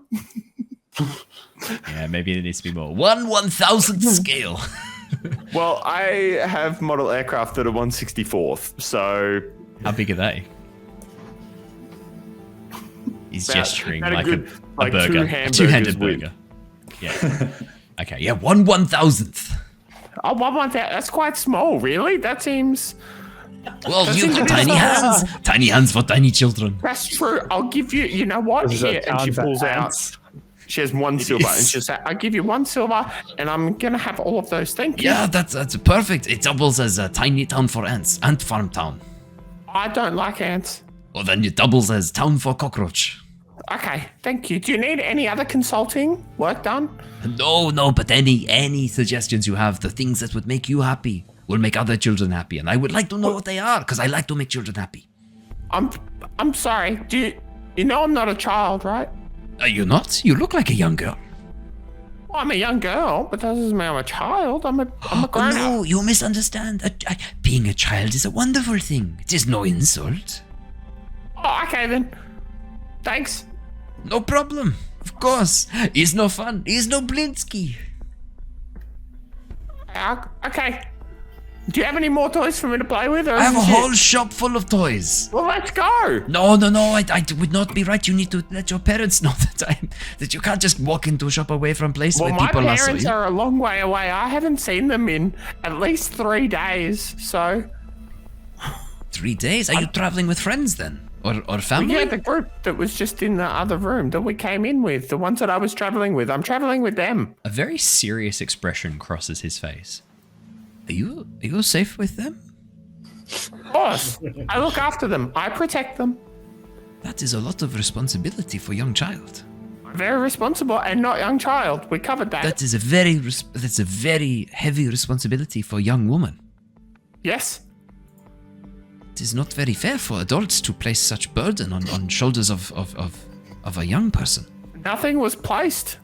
I assumed the responsibility. I'm the only one that can look after my best friends. It seems like a heavy burden to bear. Are you sure are you comfortable? Are you happy? Are you safe? Of course, we look after each other. We're all best friends. I look after them and they look after me. You know how, have you ever seen a teepee where there's a whole bunch of sticks that like lean into the middle? If you take one of those sticks away, they all like crumble. yurt. Sure. If you take one of those sticks away, they all crumble. But together, it's very strong. That's what we are. I'm one of the sticks. As long as you are safe and as long as you are happy, then I am happy. Well, I'm not that safe, but you Wait, know. no, hang on. We what's need to going go on back to for that what then. We're good. I got my new toys. I'm happy now. Wait. Yeah, Blinsky will spend the next sort of like few minutes trying to suss out whether or not you're actually safe, whether you're being looked after properly. Now that he's like learned that potentially there's a concern there, it does take him a while to let go of this, the idea that you're a bit unsafe. When Theo, Jonor, Irina, and Ismark emerge, Blinsky actually comes and pulls Jonor, probably Jonor more than Theo, aside. Jonor, as he pulls you aside, he leans in and goes, Racist. yeah, he is a little bit. But to be fair, though, he's looked at Tithla, looked at Theo, looked at Tithla, looked at Theo, gone, I don't see much resemblance. Looked at Jonor, looked at Tithla, gone, they both wear yellow. So, your companion, Tithla, you are taking care of her, no? She is not exposed to danger? We're a party together. We look after each other. She only got eaten by an oven once. She said, what? Sorry, what? This has not happened to you? I would hope that no children are consumed by ovens. That sounds horrible. Oh, you In the should not fairgrounds, go the to the oven is bakery. I did notice that her skin was somewhat damaged. I wondered if that was... I didn't want to comment on it. I didn't want to draw attention to it. But if that was caused by burns from oven, are you sure you are the best people for her to be traveling? I'm sorry, are you talking about my oven experience and my disfigured body in front of me as if I'm not here? To be fair, he did pull Jonor aside, away from you, Tithla, while you were playing. Okay, with well, I others. retract what I said because I didn't hear it. I've not gone with him. Yeah. Was he far enough away from me that I didn't hear? Because otherwise, then I wouldn't have mentioned Right, the oven. unless like you were deliberately like trying to hang out, see what he wanted from Jonor, because it looks like you're a bit curious there. So I was like, oh well, maybe you've like moved a little bit closer and eavesdropping just to hear in. Look, if Blinsky's just pulling Jonah aside, I wouldn't have assumed it was Tithla related. Oh, cool. Then yeah, Jonah, it's just you and I'll Blinsky. go hang out with Tithla, yeah. Tithla Yeah, I shows mean, up first. if you're worried about children, then oh my lord, you should not go to the bakery outside of this town. There's awful things happen to What the children happens? that go there. What happens in bakery outside of town? You know the old woman that comes through selling pies to people? Those Yes, what's her pies, name? Rowena? Morgana. Morgana, that's right, Morgana. I really don't think you should eat those pies because I don't eat those pies. I am a big fan of vegetarian cuisine. Yeah, you don't want people pies, and that's what they're selling. What? There's children pies from that bakery that's actually full of some sort of hag or witches in that place. It's awfully corrupt and evil. There's ovens there that try to burn people alive, and it's awful. Actually awful. Just rolled a natural 1 on Blinsky's Constitution saving throw. Blinsky faints. Oh, Blinsky, you okay? And then I try to catch him and grab him by the coat and just sort of lay him down beside me, just tapping his face. What's his name? Blinsky, you okay? Let's jump back to team 1. Back with you 3. Grinner, Luther, Killian. What would you guys like to do? First thing I would like to do is, now that I know that Akros is pissed off, I'm going to find the largest supply of documents. I'm assuming he's got a desk with drawers that have documents in them. There's documents piled all over the desk in haphazard groupings that make no sense just from an initial look. Like his desk is covered in paper. Okay, I'm going to turn to the others and just go, all right, just give me, I just need one moment. Hold on. I'm going to go around the desk and I'm going to stick my fingers down my throat and just throw up all over the desk. Just covering the paperwork. I'm going to try and purge myself of all of this. You're trying to cover the whole desk in vomit? I'm just trying to purge myself of the, what, did you 6? Oh, you're doing a tactical vom. Yeah, attack vom. I've got to come back to good. I'm going to get you to roll me a Constitution saving throw. This is in reverse. The higher you roll, the more you are able to purge from your system. Okay. 17. Grinner, you open the tanks. It's not the first time you've had to tactical vom. It's certainly not going to be the last. The desk is dripping in, 6 litres of what was once a very nice Hefeweiser, and your gastric excretions just cover the desk. Well, that was And some definitely chunks of better carrot going too. down than it was coming up. And I don't remember eating any fucking carrot. How'd that get there? Alright. Off we trot. A little gross. chunk of like Let's- dream pastry, a little toenail from one of the dream pastries comes up too. Fuck, that's been sitting there a few days. Oh no, that's not a good sanity roll. Are you rolling a sanity check for the vomit or for the chunks? Just for the whole ordeal. Just for the whole thing. Luther, yeah, I mean, with a sanity check of 8, I mean, watching Grinner just purge himself feels wrong. Like it feels unsettling. I've now seen the depths of depravity that humanity can go to. Yeah, you want no part of this. You're feeling rather existential as a result of this. I sort of do almost like fight back a vomit myself, and all right, let's get going. I guess they'll blame that on him. I think everyone saw the state he wandered out, so I think we're good for that one. I'll just take these here bottles real quick and dispose of this tainted brew, I guess. Definitely the best plan, Grinner says as he licks the stubble around his mouth. Don't lick that stubble. Don't lick it. You are disgusting. I've seen things, but I've never seen this. So anyway, let's get going. And I think to myself, I actually think in my head, is he even related to me? Because that's a thing that's one of the things.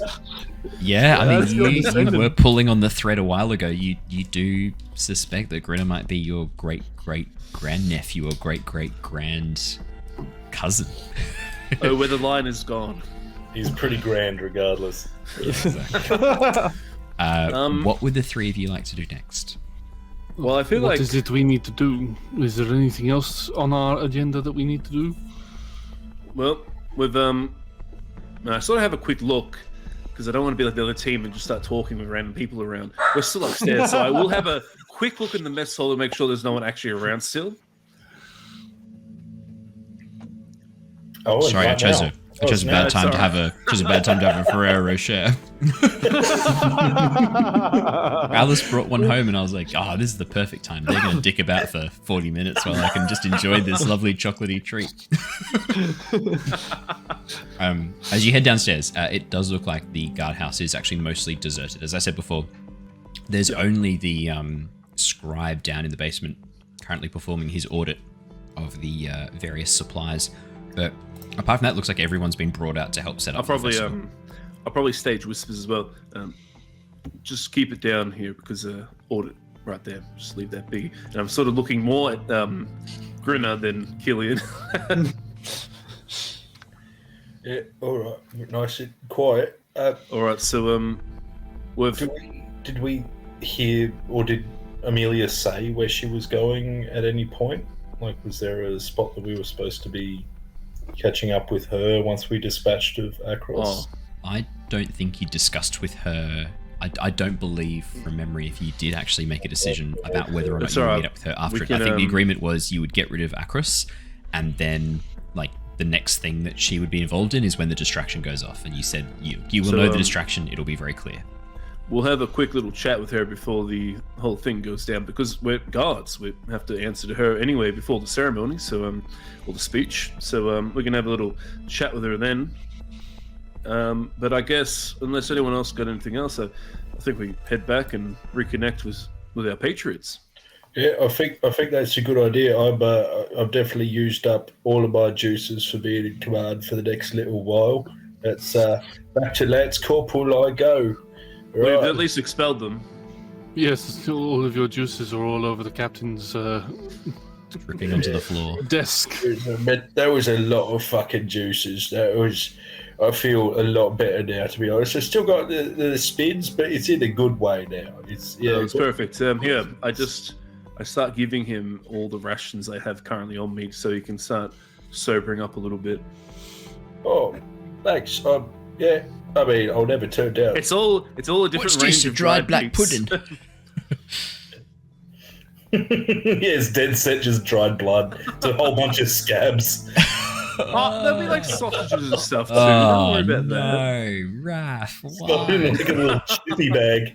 I've still got my chunks God. of Ferrero Rocher in my teeth that I was enjoying. Now it tastes so Hey, wrong. Owen, you're the one that chose to eat that after the vomit scene. So Hey, look, I've learnt to compartmentalize, all right? But if anyone else has anything else, I guess Luther will say go back to the church, but it's up to you. Fantastic. Then, in the interests of keeping the plot moving, I will do a bit of a time skip. You guys make it back to the church, catch up with everyone else. All of you may have a short rest. There's a couple of hours until the festival is due to start. It's at sunset is when the festival begins. All of you can benefit from a short rest. As the evening begins to fall, the sun begins dipping low in the horizon, hidden partially by the forest beyond as well as the mountains. As twilight begins to fall, all around the town, guards begin lighting torches that have been set up, creating avenues of fire throughout the city. A warm, soft glow almost completely envelops the town of Vallaki. And one by one, people begin to come and emerge from their houses, joining the throng as they head towards the town square. Despite your opinions of the Baron, despite everything that you think of him and his madness, something about the warm fire and the light in the darkness does bring an element of comfort to you and clearly to the other villagers around you. as people begin to cluster around the various wreaths that, have been set ablaze. You watch as a few genuine smiles, genuine laughs begin to cross and almost like ripple through the crowd. A band is playing music on the main stage, a group of bards performing quite an upbeat, jaunty folk tune. And before too long, a few people around you begin clapping along, singing along to some of the words that they recognize. You can see that Damian Martikov has set up a small portable bar not too far away from the Blue Water Inn and is selling drinks. People are buying food, buying drinks, and generally enjoying themselves. But there's also a different sense in the air. Almost like an expectancy, a waiting, a knowledge of something important coming. You watch groups of people whisper to one another as you and Ismark Irina begin emerging from the church along with Father Lucian Petrovich. As you begin heading through town, people catch your eye and catch the eye of Ismark. Smile and wave. And before too long, as the crowds begin to swell and move about, Ismark becomes a little bit uncomfortable as he leans in towards you. He goes, "Right, I'm going to go head over towards the pyre. Can't see any sign of Velakovich yet. Did you want to make your way up to the main stage? Theo, you're going to start your distraction soon. Who's going to be with you to keep an eye on you, make sure you're okay?" I think I'll be joining you as Mark. I gotta keep an eyesight on Theodore. We'll get into a vantage point. Yep, I think Tesla will come with me. I think that was the plan was Killian, but then he became a guard. So, well, Killian will be at least around. He'll be the one that spots you, so he'll be able to at least control the guards to a degree. So, by all means, I'll have Tesla with me in case things go particularly awry, and then we need to fight our way out. But until then, she can just ride me in wolf form. Yes, to fuck shit up. You should be able to outrun them, hopefully, so there should be no issues. Just be careful of any ranged weapons they might bring. Yes, for sure. Jonah, you send me a message when it's time to go. I'll turn into a wolf. Tithla, you climb on my back. I howl, and then we get the fuck out. Sounds. So I'm also before we begin, actually, I will quickly. Jordan, come over here one quick sec. You're standing out like a sore thumb. So come over here. I actually have proficiency in disguise kit. So I'm just going to do a quick little, just add some because I imagine Jono doesn't have any scruff, doesn't have any facial hair. So I'll sort of give some facial hair to him, maybe like a nice moustache. Would you like me to get a mustache? Is that what you're saying? And as you say that, I just my face morphs. He gets like a strong, long, flowing mustache as he casts disguise self. I mean, by all means, you don't need my help. Then you're capable hands. Disguise kit away. Jono, you can change your clothes with disguise self. An illusionary form covers your own. You can make yourself look like anyone, anything, wearing anything. Actually, this would be really good throughout the whole day. Disguise self is very good. Yeah. It's not like minor illusion. If you cast disguise self, you can make yourself look like anyone. Well, I'm going to go sort of a wiser, older male figure, sort of like longer mustache, and he then puts his hand behind his back and sort of looks around, pretending he knows things. I sort of, you sort of see. Just real quick because I want to get something in. No. That moustache is a little off. And I just quickly have to do something, so I feel like I'm validated. I brought it a disguise kit. Oh no, it's great disguise. No, great. Second eyes are best to help out. So I'm sort of whispering to myself, please don't hurt my pride. Come on now. I really need this, man. Come on, man. I need this win. Okay. Yep.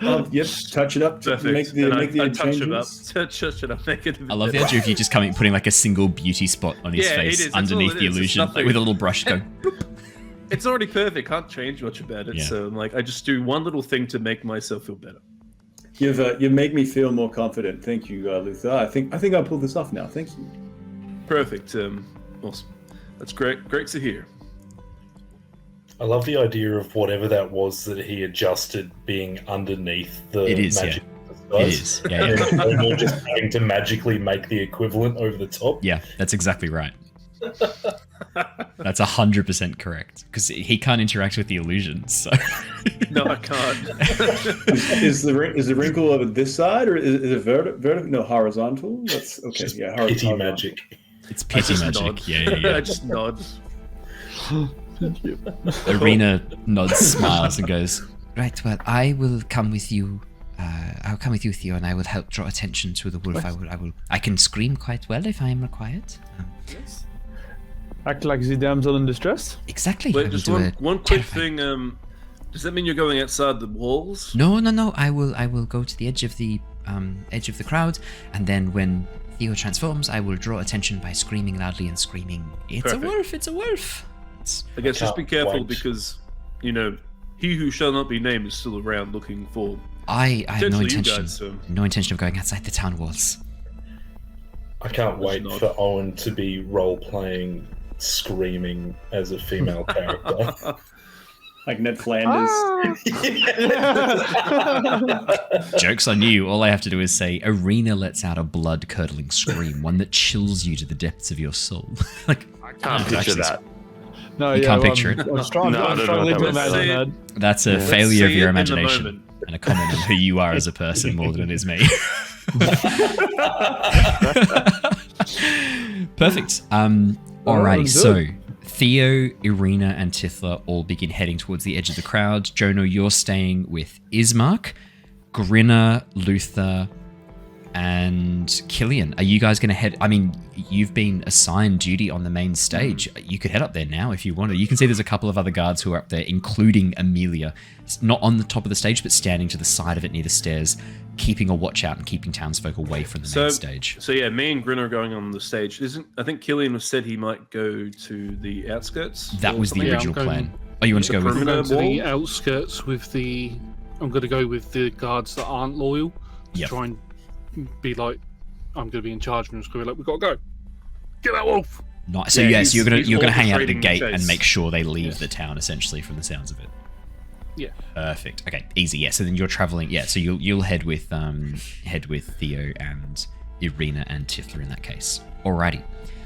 As each of you gets to your positions, Tithla and Irina and Theo at the back of the crowd, Killian towards the south gate. Sorry, towards the west gate, which is right. Like we're talking 30 meters away from the rest of them, Killian. And there are two guards who are on the gate. One of them is the young lad who you made do a lap of the watch house.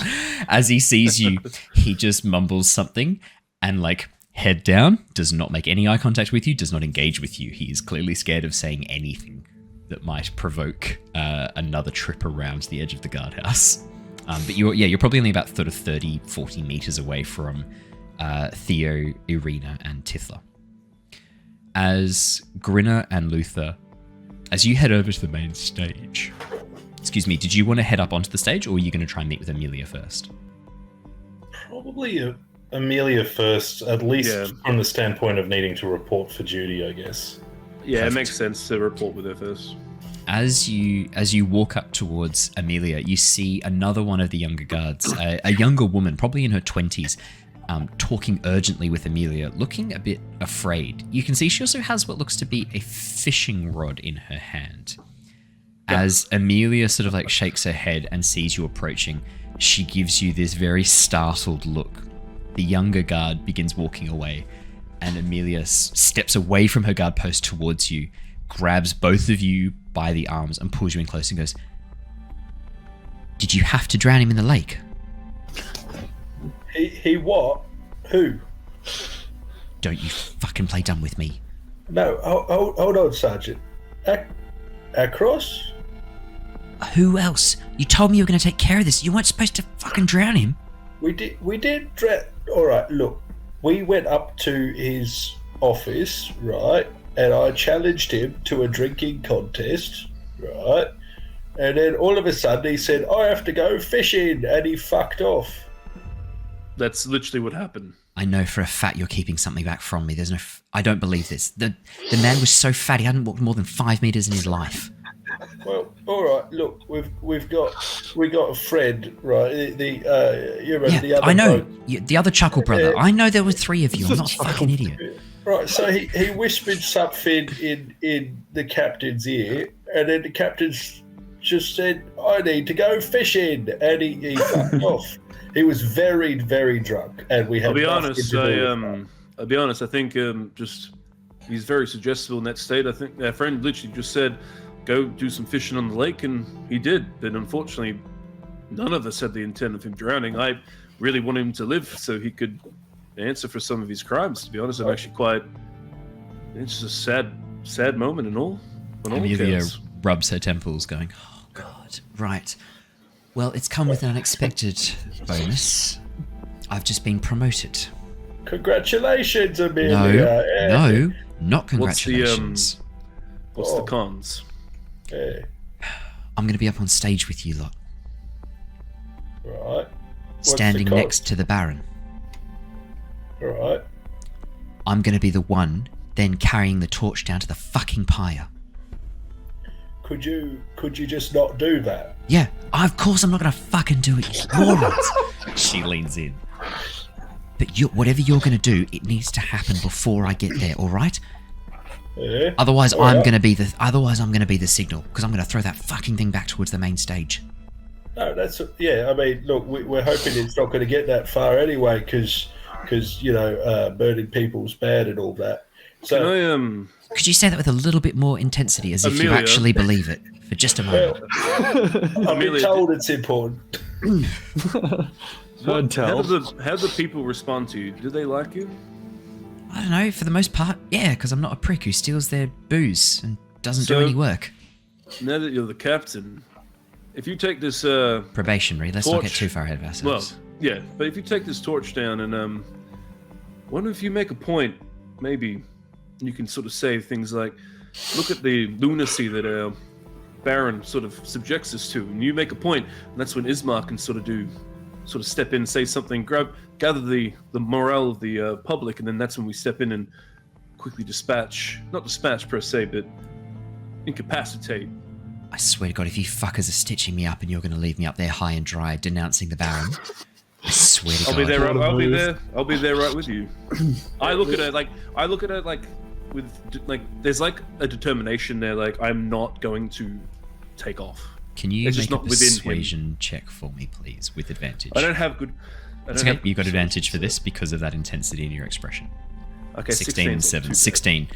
She looks back, meets your gaze, Luther. All right. Fuck. All right. Are you going to warn Ismark about this? Do I need to go talk to him? No, I can't be seen talking to him in public before I do this. It needs to look like it's organic. Fuck. Someone needs to go tell him. You need to contact him somehow and let him know that I'm gonna do this. I want to quickly look at. I want to just stray off my gaze a little bit and try and lock eyes with Jonor, and then I'll quickly just sort of tap my head real quick. That's super easy. The position of the main stage is direct line of sight of this pyre. Yep. The idea being that the Baron can watch in beautiful detail the people he's about to burn. You just turn back towards Jonor. Jonor, I'd say probably it would make sense that you're keeping a bit of a lookout, watching where people are, making sure that you've got an eye on the main stage. I mean, that's your whole point, right? Is you're on lookout to see when the Baron's there. On watch. Yep. Yeah. So I would say yes. There's not even a check you need to make for that. That you see Luthor look towards you, like look at you, and then tap his head. Inconspicuously, of course. Yeah. Luther. I'm not gonna for expediting. I'm not gonna. I'll detail everything we just found out. So I think you've only got 25 words for message. Yeah, that sounds right. Yep. So I'll guess I'll say, Amelia, captain now. Going to do a rousing speech. Have Ismark follow up. Incapacitate guards. I think that's roughly 25. That's only 15 by my count, so you're sweet. Okay, so I think that hits the mark pretty well. Yeah, understood. We'll let her take the lead. I'll share with Ismark. As you relay that to Ismark goes, right, okay. And then this will be the beginning of the distraction. Like, so once she does this, you'll message Theo, and then I'll start talking, and Theo will distract the guards before they can do too much about it. Right? Is that what we're doing? Yep, that sounds good to me. We'll yep. Can I be honest with you, General? Yeah, go on. I'm a little bit nervous about this. This could go wrong in so many ways. Well, you got to think of it's doing the right thing. That the right journey is the one that we're all meant to take. It's either do the right thing or go into even deeper hell. Yeah, I don't see any other way than what we're doing, but I just wanted to let you know. Do you ever get nervous in situations like this? Maybe not specifically like this, because this is a very specific situation, but like in general, when you're about to execute a plan and things like that, do you get nervous at all? He tries to stand up and, yeah, look, honestly, I get a little bit anxious about these things from time to time. Just you gotta look into your heart and think what's the right thing to do. Fair. Yeah. Okay. I believe I give him a little tap on the shoulder. Yeah, he looks comforted by the gentle tap on the shoulder and by your words. Alrighty. Over the next half an hour, more and more people begin arriving at the square as it begins to chime on the 7th bell. A commotion from the east begins to emerge, and you watch as the Baron, surrounded by 8 guards, along with his wife and his son Victor, begin approaching the stage. As they stand up and begin walking up the steps, Victor looks around a little bit confused, but does not recognize Grinner or Luther, because he's never met them before.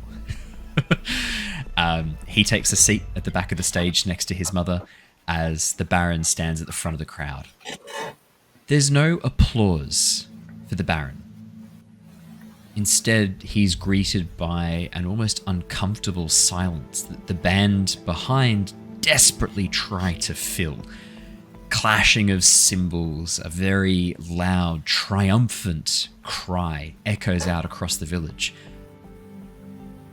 But there's almost this dead silence bouncing back, which muffles the sound, blocks it, kills it, and crushes it, leaving it hollow and empty. The Baron, however, does not let this deter him. A broad smile gracing his face as he looks towards the people. Welcome to the Festival of the Blazing Sun! So wonderful to see your smiling faces! As you know, smiles go for miles! There's a pause, as if he was hoping for some sort of response. When none comes, he powers on. Well, tonight we have such a wonderful festival to drive away the dark and bring joy. We have not 1, not 2, not 3, but 5 people we're going to burn. 5 traitors who have turned against our ways and caused our town nothing but misery. And with their corrupting, poisonous presence gone, finally we will be free to smile, to live, to be free. As he just beams across the crowd. Emerging from the east, the same main road that he had come down, you watch as 4 more guards escort 5 shackled prisoners. The one at the end, the old carpenter. As they are pushed through the town. Wow. Yep. As they are pushed through the town, the crowd slowly and almost reluctantly begin to clear a pathway heading towards the pyre. The guards having to sort of push and shove a little bit. For those of you who have got a really clear view of the pyre, you can see that out of these 4 guards, the 2 at the back are wearing the Wachter House uniforms. 2 at the front, the standard guard uniforms of Vallaki. As they get closer to the pyre, the Wachter guards hang back a little bit. And right as the last prisoner is being escorted towards the stairs, you watch as one of the Wokta guards, probably only Jonor would see this given that he's close enough, you watch Jonor as one of the Wokta guards slip something to the prisoner. Could I get you to roll me a perception check? Absolutely.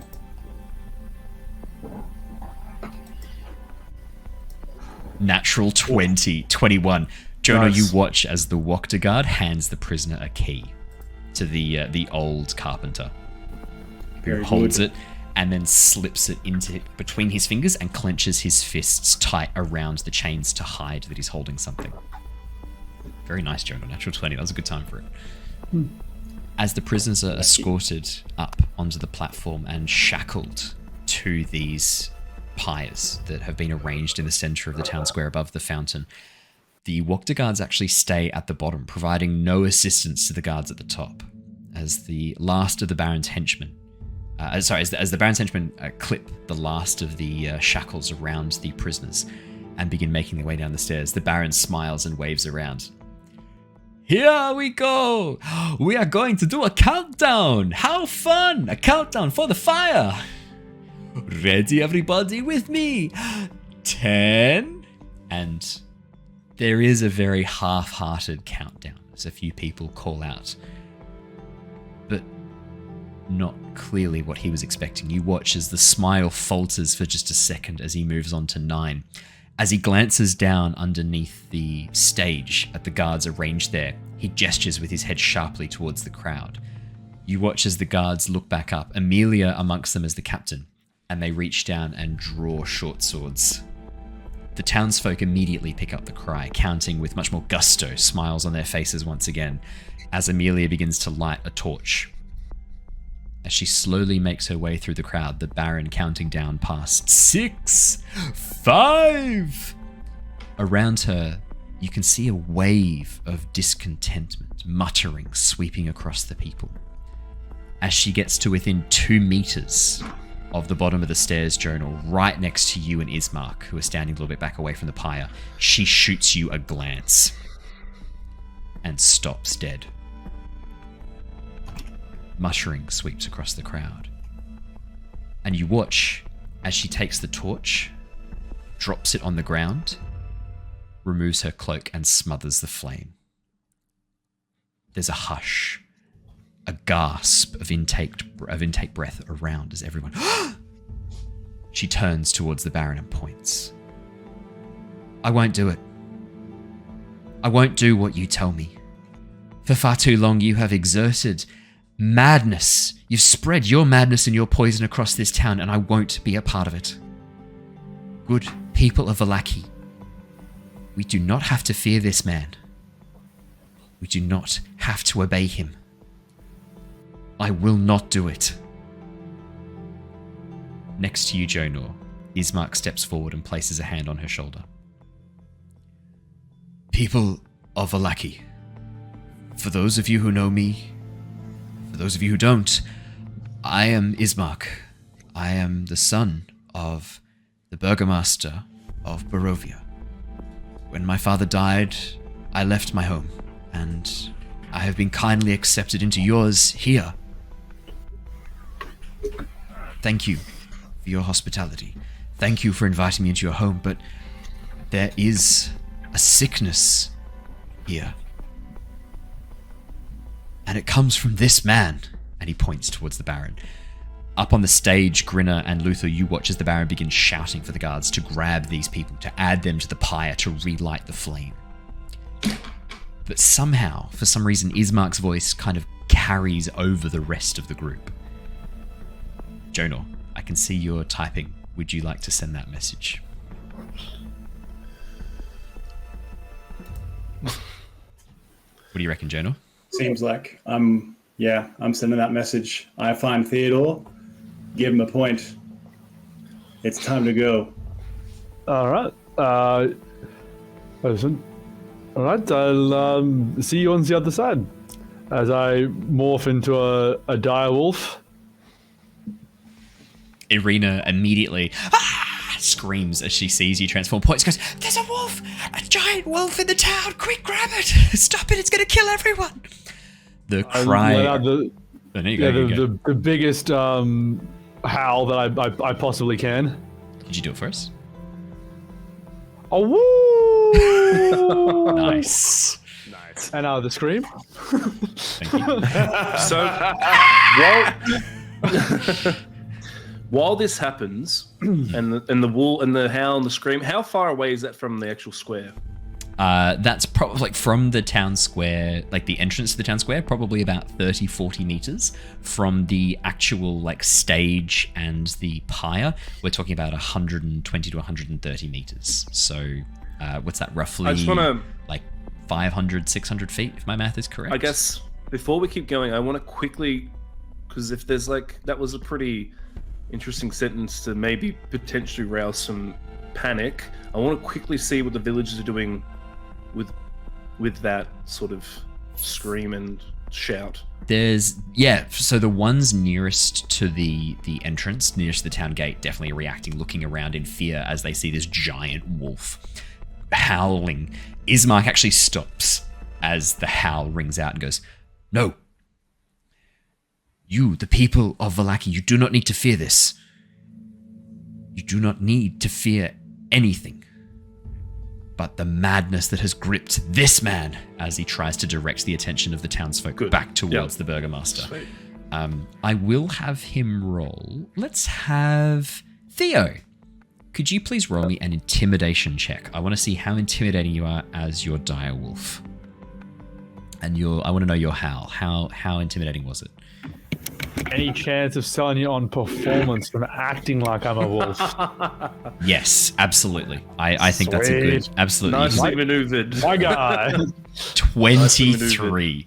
Despite Ismark's best efforts, he is unable to regain most of the attention of the crowd away from your incredibly... You know what I'm going to do? I'm going to shoot off my pistol in the thing. Yeah. To draw people's attention, like... Yep. As the echo. People, let the guards handle that threat. Is not in this town. Listen to this man. And you're standing up on the stage, aren't you? I'm standing on the stage. Oh, fantastic. As you discharge the pistol, Victor sort of like scrabbles in surprise. The wife of the Baron, whose name you do not know, the Lady Valakovich, sort of surprised as well. The Baron startles and looks at you wide-eyed, thinking that you're about to regain control of the crowd for him. And then as you call out, "Listen to this man," and you gesture towards Ismark, you watch as the Baron's smile widens a little bit more and his left eye begins twitching. And he reaches down into his belt and pulls out a small black bladed dagger. I should have known. Enemies all around. Well, we know how to deal with them, don't we? And he lunges at you, Luther. That's fine. I don't really want to get stabbed, but it does reaffirm my position. No, it reaffirms exactly what I just said.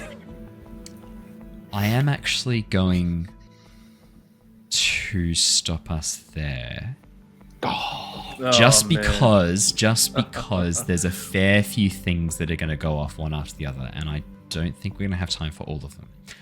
So not with that attitude. As the camera pans back, you watch with Tithla. Actually, Tithla, could you please roll me a persuasion check as well as you call out? It's like, "Oh God, stop that wolf!" Trying to help. Oh God, there's everyone. a wolf! Who'd have thunk? It's such a surprise to everyone. Yeah, you're gonna roll with disadvantage because if that was your performance check / persuasion I think check, I can, but you didn't that's need fine. It. That's already a 9. And a 9. There you go. It's meant to be. It's a 9. 9. As the camera pans back, you watch as Tithla goes, "Oh my God, there's a wolf!" Luckily, however, no one hears People start Tithla. screaming because they notice Tithla. Yeah. I think is what happens. No one seems to pay too much attention to Tithla. The guards begin rushing towards... Actually, I should also say, Killian, you're at the gate as well. The guards begin rushing after the wolf as Theo takes off and blazes past you, the wind pushing back your hair and ruffling your clothes as Theo takes off into the night. A number of guards in pursuit. 2 of the guards come up in line with you, Killian. Should we pursue? Lance Corporal? Noticing Yes, you're... let's go. Let us go. Start running. Are you running at the back or running at the front? I'm running at the back. I'm letting them go in front. Perfect. Get that trudgeon above your head, boy. Yes, sir! Raises the trudgeon and begins taking off. Could I have you please roll me an intimidation or persuasion check with advantage, Killian? They are both the same, so I'll do persuasion. I believe in this roll. 19. 19. The 11 guards who were standing at various points of attention around the gate and at the back of the crowd as they had been assigned by Amelia take off after this wolf, calling for its head, having not heard much of what was going on with the Baron and only knowing that their new captain, something was happening with the captain and the Baron, and it's probably best if they weren't around for that right now, if they were to busy themselves with other work. As you take off into the darkness with them, the camera pans back. Ismark continuing his speech. Jonor standing near the pyre. And Amelia standing on the dying embers of her torch. Grinner, you watch as the Baron pulls out a dagger and goes to strike Luther. That is where we're going to end for tonight. We'll be back next session to see how that plays out. The only other thing I will have... What's your passive perception, Theo? 16. As you sprint past the gate and begin taking off... Actually, yeah, where are you going? Are you heading into the fields, into the woods, down the main road? Yeah, probably down the road. I want to stay as visible as possible so the guards can continue to want to chase me. With a 16, as you take off down the main road, for a moment, Theo, the moonlight's obscured as a shadow sweeps across. Almost like a large winged form blocking the moon just for a second above you. Oh, that could be bad. As you begin taking off down the main road. Just for a moment as you watch this shadow obscure the moon for a second. Yeah, that's worse than obscuring it for a while. As you hear the sound of flapping wings from high above.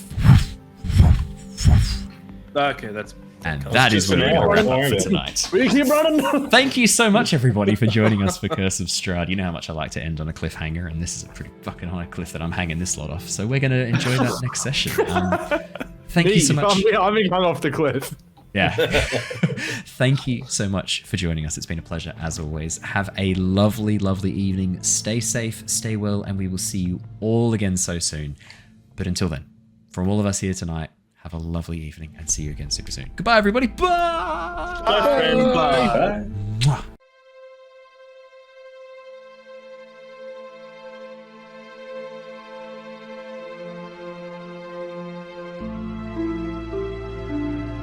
Bye.